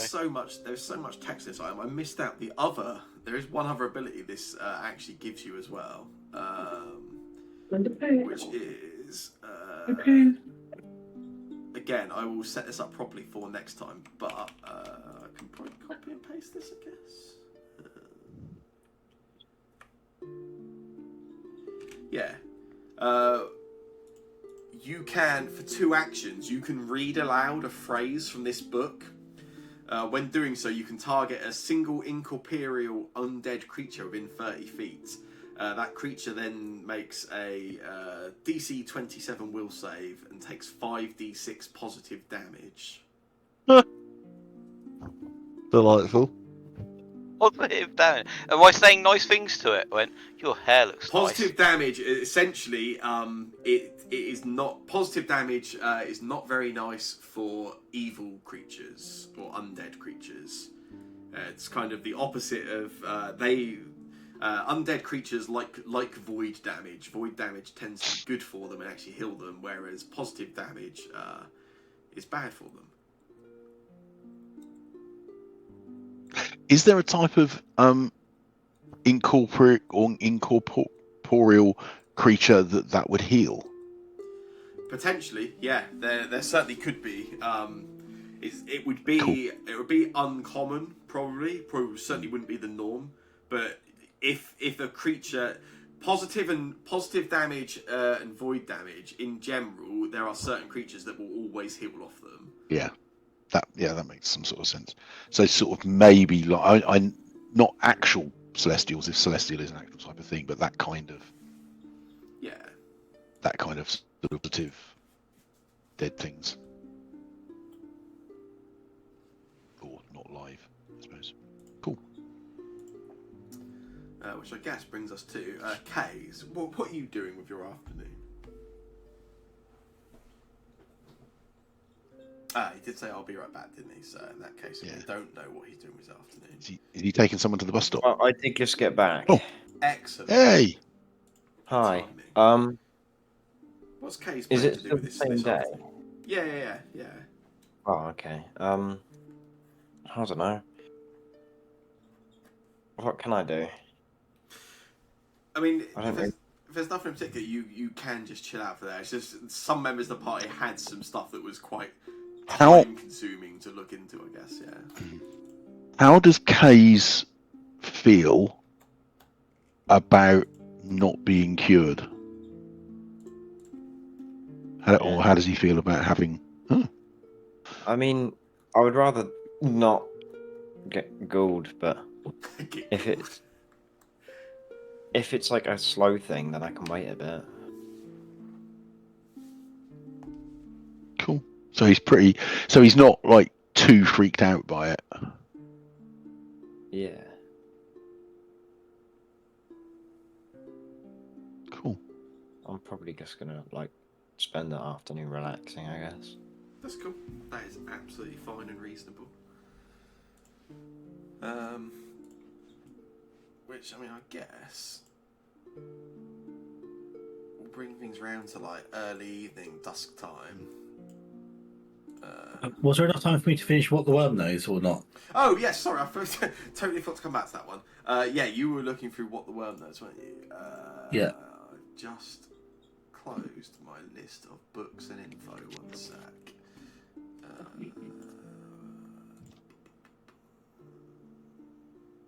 It's in this one. I think we might have to call this session book club. Yeah.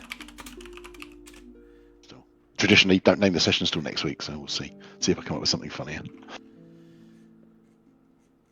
Yeah, I forget what you've... Obviously, I know you spent a bit of time looking at the book previously, so you know a little bit about it.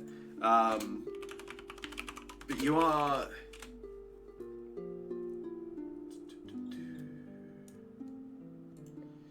Yeah, so the book in general is focused very strongly on the idea of moving a creature's kind of spirit and soul and consciousness out of its physical body, instead almost implanting it into like a hive of other creatures.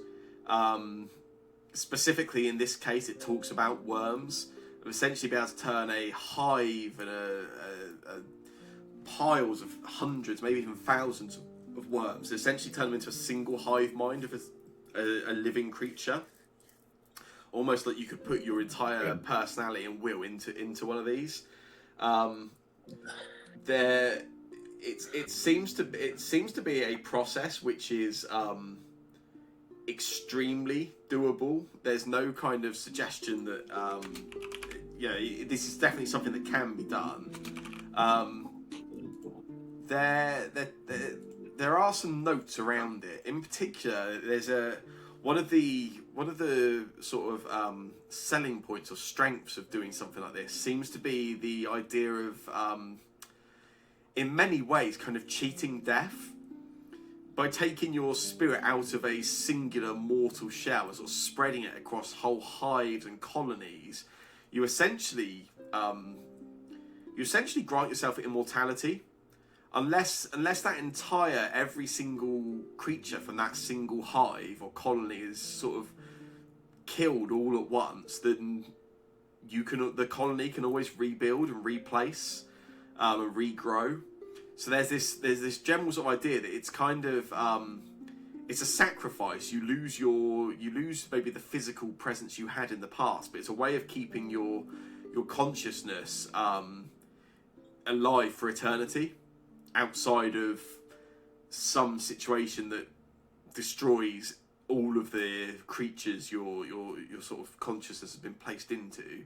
So the general thing seems to be around preservation and keeping oneself, lengthening oneself's life as much as possible. There don't seem to be any other than the obvious kind of changes. There's no real doesn't seem to be any kind of drawbacks. It the theory is that you kind of keep all your mental abilities, you keep everything about yourself, but instead of being tied to one body, you're just tied to this thousand instead. Biolich. If you did this, obviously your other body goes away, right? Yes.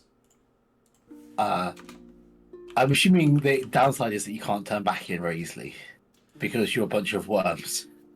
There are no notes in the book at all that seem to suggest there is any route back from this kind of process. No, it's very much a one-way trip.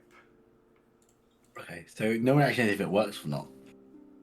Because unless it's worms, like getting into, cheerleader positions to spell out words. Cool. All right. Awesome. That's weird.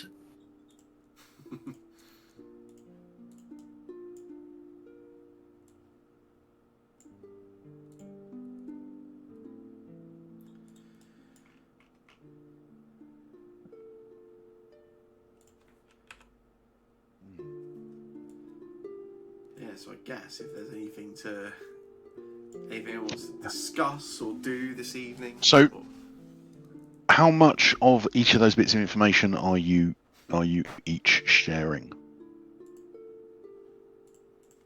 Winbur's sharing nothing. Cool. As expected. I will share everything if someone asks. I might mention it. I don't know. No, I will. No, I will. I will. I did tell them that I'm reading this really cool book, blah blah blah, brain dump. But you may not believe what I'm talking about. So. What about you, Ithrid? Oh, I share everything that I found out. Cool. Excellent. Yeah, that was the deal when I said I'd take the blueprints off of winter barriers, that I'd look at them and work out what they said. So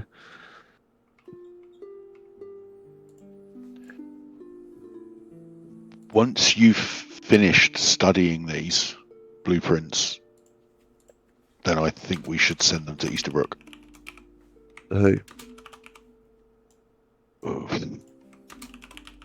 Well, I'd start with the Leeds, but Shocker. almost. What do they want of them? I think if they're going anywhere, it'd be to maybe the temple here or Yeah, the one Dawnflower of the Library. high people probably. here. Well, what are they going to do with them? But yeah, maybe the mayor first. But this is bigger than Atari can deal with, surely. But yeah, I mean yeah. So I mean, it sounds like we're agreed that once. I mean, if we know all the Once we information finish from with them, that we don't need to hold on to them at that point, or we can make copies or whatever. yeah. Yeah. Are they maps of the floors? No, it's kind of like rough construction blueprints, but there's not really like a solid map. Yeah. No. That's handy. Cool. So yeah, I mean, game wise, I'd say that maybe we got a bit more studying to do on it before we send it to them. But if people think we should send it soon or do something with it, I mean, it's maybe take it to the mayor. Yeah, possibly worth mentioning to him that we've got it and we've kind of working out what it is. But should we do a bit more investigation first? Probably, yeah. But yeah, cool. That's. Yeah. I mean, we've definitely been to the library. I guess we've been to Belcora's retreat. Is that where we've been exploring? I think we're in the library at the moment. That's the floor, right? So Could the be. third floor's the retreat. The second I, floor's I thought we were in I thought we were in the have we third been- floor, aren't we? I think we're maybe in the third floor. So the floor where you've been fighting the ghouls was 2 levels below ground. You have briefly gone down to the 3rd level below ground, fought some corpse lights, and then decided that you were done and went back upstairs again. Oh, have we not? Oh, Have we okay. not gone back to that level? I thought we were on that No. level, but somewhere else. Okay, yeah. So we're currently mostly knocking around the library, but Belcora's retreat is what we think is next. God, I hate to think what's going to be in the laboratory. We haven't even actually Oh. properly finished this floor yet. No, I know. Um, We've got Bollock's a going to be in golem the to lab, deal isn't with. he? It could be. Surely We that's should where have he's going to be. We should have figured out how to deal with that If you- golem. If he's not dead by now.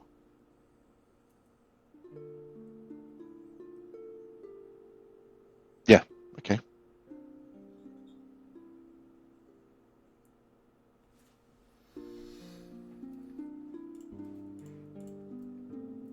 People resting up for the night.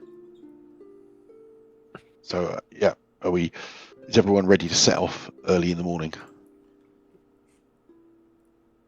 Everyone can rest for the night, which will just heal and get back any spells if Yeah. anyone's using spells. I You can do daily preparation, but I don't think anyone's had to use anything they daily prepared, right? I have used 2 vaccines. Oh, I that's can true. just Yeah, pick so yeah, 2 you more. can add +2 And- to any of your items. Yeah. I guess Kays needs to make a roll. Yeah, he does. So, Kays, if you can make for me.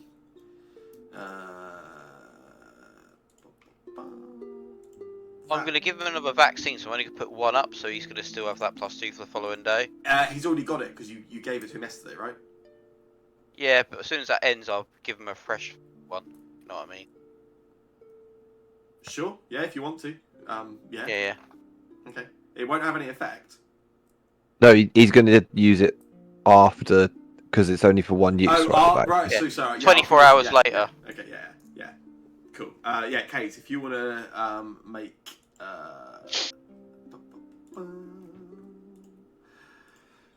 I can't find it to hand, so I'll just get you to make a fortitude save for me because I can't find the button that makes it all clicky. There is a +2 on this, which makes it a 14. Hero point. Yeah, I mean, you can hero point this if you want to. You might as well. Yeah. I'll hero point it. Sure. Ooh. Nice. Oh, okay. It's a bit better, isn't it? There you go. There's Wait, there's, low. there's Oh, that hit the low rule +10 thing. Yeah. What? There's the first point of that paying off, I guess. Wait, what is that? There's a very popular house rule that I wasn't aware of, but which was literally from one of the actual designers of the game who wanted it to be this way originally. So if you use a hero point, when you to kind of make it so you can't roll worse or just get like a really bad use for a hero point, when you do a re-roll, if your roll is 1 to 10, you add 10 to the result. So Cormac's re-roll was a 3. So essentially, it became a 13 instead.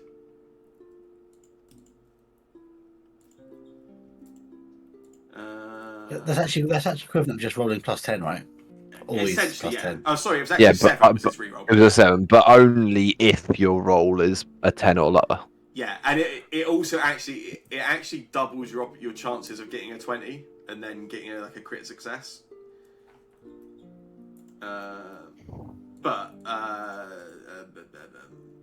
You can't roll 0. Oh, you roll a 10. Yeah, of course. Yeah, sorry, yeah. So yeah, you make this roll, Cormac. You got a 26, which 28 with 1 +2. yeah, very well pointed out. That does make it a 28. You take no damage this morning, whereas yesterday you woke up feeling unwell and taking that void damage in the morning. Kays, you feel good.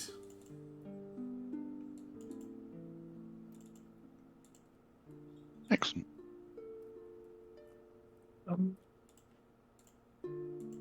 Sorry, I'm not understanding this.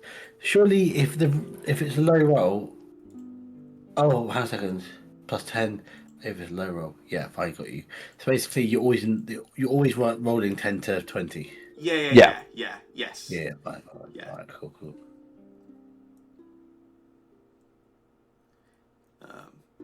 Yeah, just for the most part, it doesn't necessarily mean you'll roll better, but you shouldn't roll shit. Yeah, Case, you feel good. You feel good.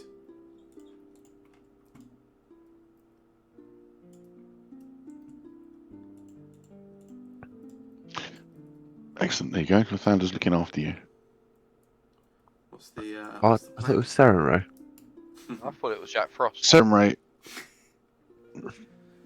possibly all three of them. I'm going for Xavier.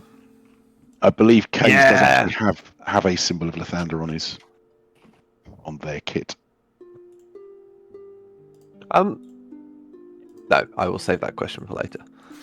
Because it's wildly off topic. We're going back to the Gauntlet, right? Yeah, I think so. Well, as Mario says then, Nothing let's else you want go. us to do first? I can't Yeah, remember. maybe get Case healed at the temple guy first. Ah, he's alright. Kate, Yeah, He I mean, he's said alright he at the woke moment. up feeling good. bearing in mind, you Yeah. guys have been able to identify this disease now. There is the stage 1 is just no effect. Hmm. So we think ju- we think he possibly saved and got back to stage 1. there's two potentials. Kay's either critically saved and went from stage 2 to stage 0, or they just saved and are back at stage 1, but still have the disease. Either way, that's alright. Yeah. I think we should go to the Gauntlet first, and then we might find out more to help.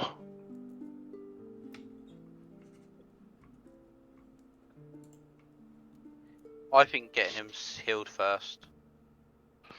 If something happens, we can't get back for a while. Can he afford to Cave get in. healed? She said next one will be free. Oh, yeah. She did. Yeah. Just don't tell anybody. Oh, we kind of might as well then. Yeah, that's cool. Okay. Okay. So yeah, she welcomes you back the next day, Kays. She asks how you're feeling.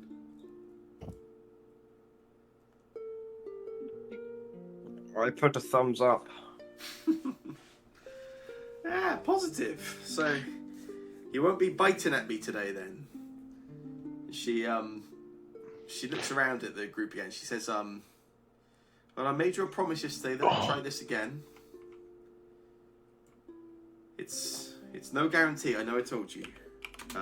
She begins doing going through that same process she did with you yesterday, Kay. So she takes you by the hand. You start feeling the sort of warmth. Ufred, there was discussion of guidance. Is that happening? Yeah, I Just casted it. Cool. Oh yeah, so yeah. Cool. So let's add another one. Oh shit! What did I just do? Nice. Yeah. Same as yesterday, Kays. You sort of feel that warmth. You feel it sort of emanating up through your veins, and again, just gets to the point where it's unbearable. Then all the heat's gone immediately. You can see she looks quite happy. She smiles, and she turns to the whole group and she says, "Your friend is clear. The disease has gone." Nice.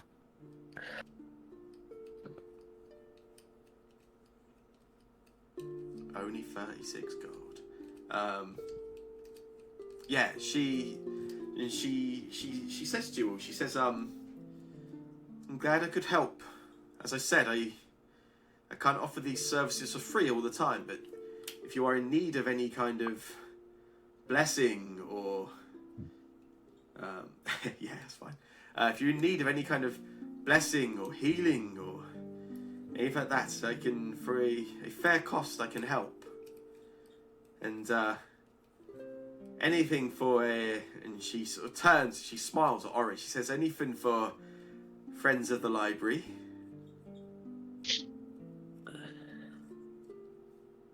And smiles back and looks away. A little bit.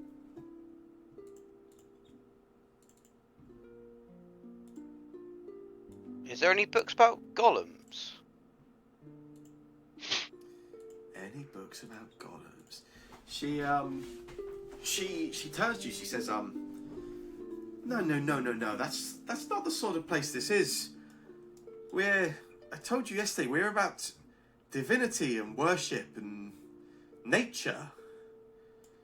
Stuff like that. Maybe Morlibint may be able to help, but certainly not the sort of thing we were carrying, no. It's worth an ask.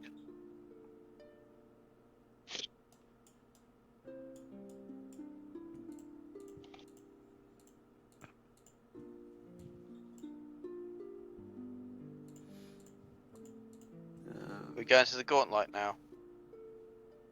Yeah, I think so. Are we going to try that golem again before we go down the floor? Someone's got a taste for revenge. I think we should, personally. We've gone Yeah, up a let's level. fuck him up. I think we have to. We still need to Okay. find out how it activated. Yeah. Okay, but we have to be careful because. Yeah.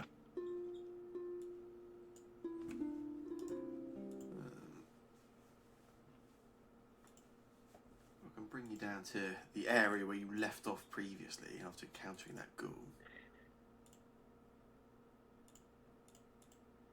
I will cast light. Yeah, I assume people would, so I did put light Oh yeah, on the yeah, you have. Yeah, you have indeed.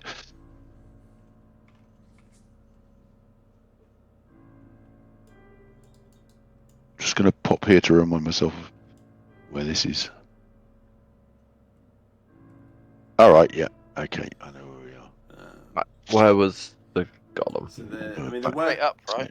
you guys are going straight for that, are you? Yeah, we're out for revenge. Well, is there anything else? So there There's are- valuable no. books in the there chest as were well. 2 doors inside that ghoul's room Mm. workshop which you never went in, and there's still Should a few we- doors I think around the We- Yeah, we corridor probably you've should never do that been through. first. I'm not pushing you in any certain direction. I'm just Can I hear anything behind this door? you can make a secret perception check for me.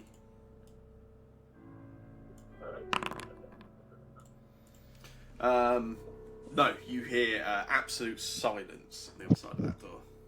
I ask the party if they're okay with me opening the door. Yeah, I'm going to stand in the corner out the way. Oh, sorry, I didn't mean to stand on you. Bloody rude, isn't it? Use the arrow Right. keys. I There reckon we you go. try pushing past you to open the door. Oh, bloody hell. It's pretty grim. Oh, that is great. Oh, There is a small. This is why having the colours is so useful. You never used to get the full effect of this stuff. There's a desk in what looks to be this sort of office. It looks like it's been sort of repurposed into a like a butcher's block, I suppose. There are a few sort of innards and parts strewn across the room. And there is a shiny silver hatchet just wedged, sort of smashed into the top of the desk, just standing sort of out of it. Other than that, there's some sort of pieces of decayed flesh sort of strewn all about the room, and a door to the south. I'm not squeamish, so I'd step in and I'm going to investigate that hatchet. Hmm. See if it's anything special. Yeah, I've just added it to your inventory. It is a +1 silver hatchet. Nice.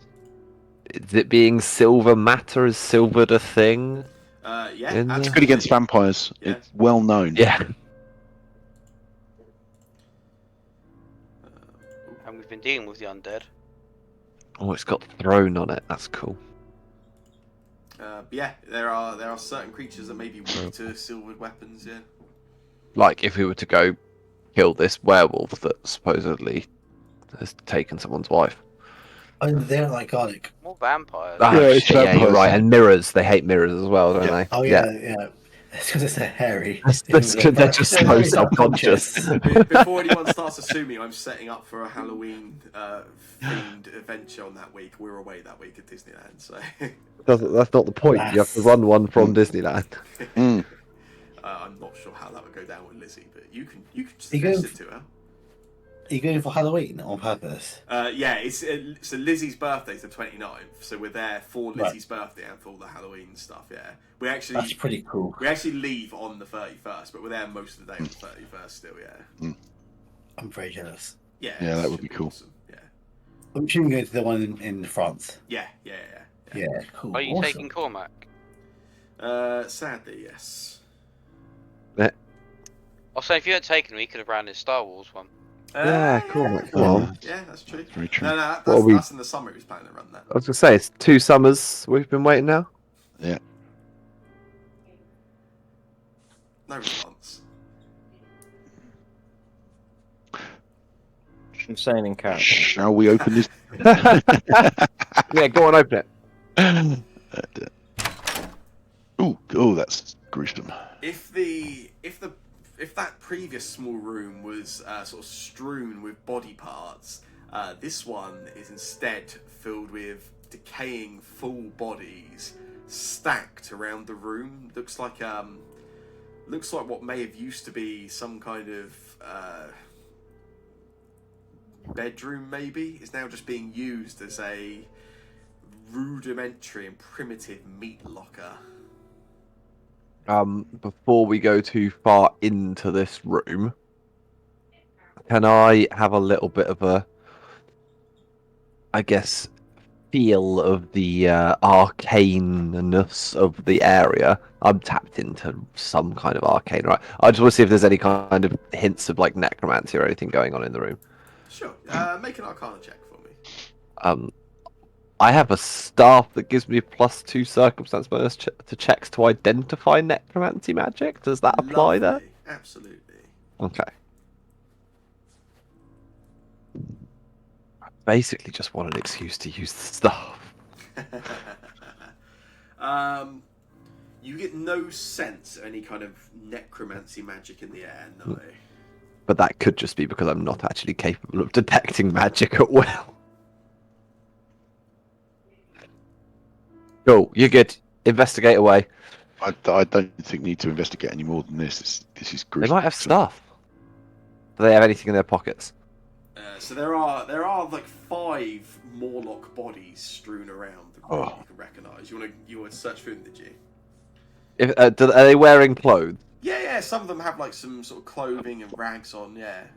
I would like to check pockets. Orin will just watch with his shield already raised.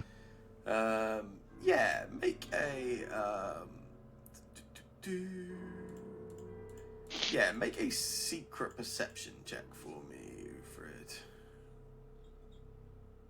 Actually, no, these creatures are dead. You can go through their pockets. It's fine. You can just go through their pockets. I don't know why I'm making you roll for this. This seems But silly. I've rolled a secret perception check. You did, and luckily for you, it was not good. Oh no, it was okay. It was a 13, but I suppose that's with mods, so actually not very good. Yeah, I have +8, so Okay, it wasn't great. Yeah, you sort of go through the rags of these Morlocks. You find nothing. It looks like if they still have rags and some clothing on them, but if they ever had anything, something has already gone through their belongings. okay. Good to know. Right.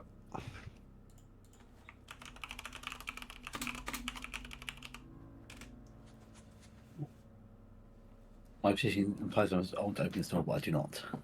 Well, you can open it then. Before you walk away, Fred, we're not done. What? I don't like that chat message you just made appear. Yeah, I know. Weird, isn't it? Can you make a fortitude save for me? No, because I have an error pop up saying missing statistic fought on selected actors. In that case, just make a fortitude save off your sheet then. All the other players have disappeared. I cannot do that apparently. Go on. There we go. Nice. Ufrid, you do not feel well. Yay! You do not feel well at all. In fact, I would say you feel sickened. Oh, I would like to throw up. Sure. What's happened? He just I take an action to throw up on Orange shoe. Sure. Make enough fortitude saving for me, quick.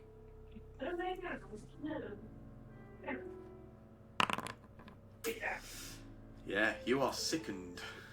I throw up again, um like I could be here a can while. I treat would treat poison be any help there? If he's been Or for- poisoned, Yeah, has he been poisoned? I don't know. I'll tell you Probably what. not. We are nearing the end of the session. Let's very Mm. quickly, if I can get a medicine check from you, Oren. Yep. Do.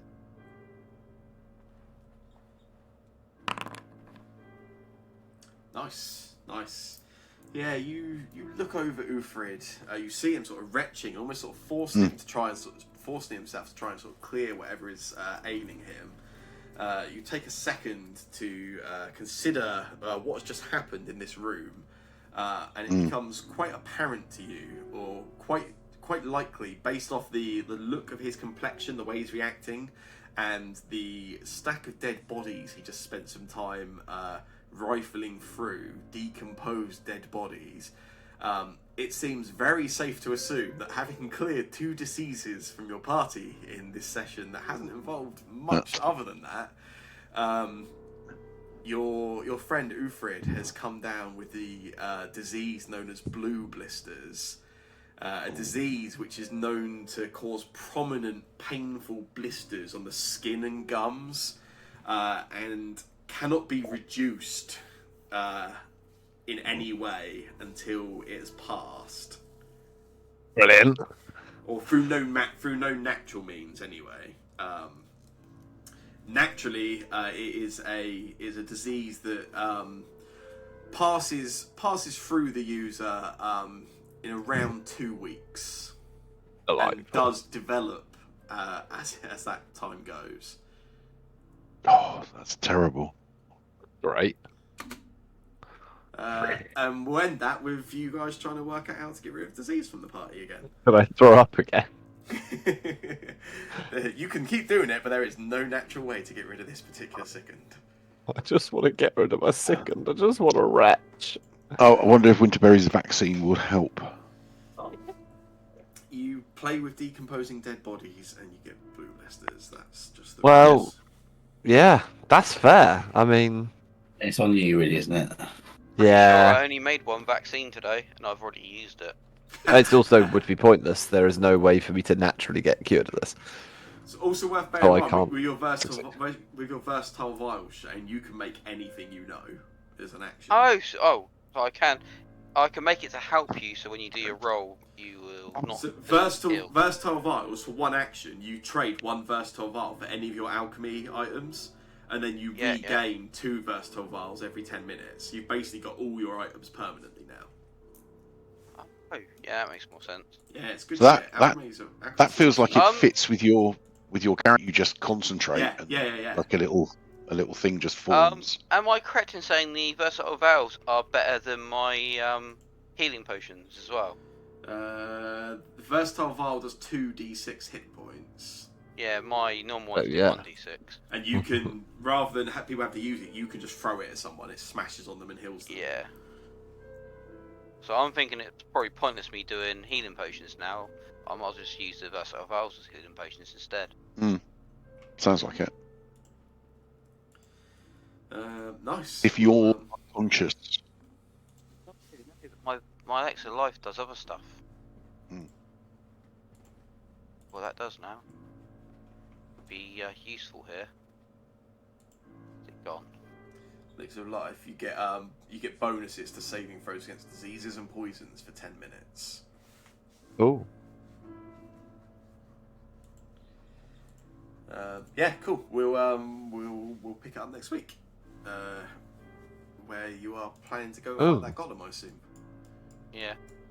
You can't willingly ingest anything, including elixirs and potions, while sickened. So can I just not eat for 2 weeks? I was hoping you wouldn't realise that until next week. Pretty much, yeah.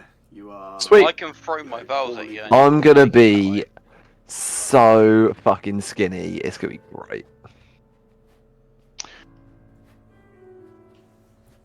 Silver linings, everyone. Come on.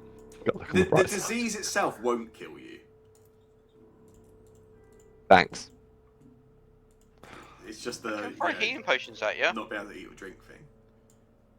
Yeah, have you got like splash berries you can throw at me that are like protein shakes so I still get food? I think my healing potions are like food. I'm screwed. Oh well. You're going to enjoy Sprinkles McGee when he turns up. Yeah. You keep threatening us. We'll pick it up with you guys going back to fight a golem just for your own egos. It can't go worse than last time. Oh, it can. Oh yeah, it definitely can. Yeah, that's true. Nobody died last time, I guess. Yeah. Cool. All right. Well, we'll pick that up next week. Excellent. Sweet. That was fun. That was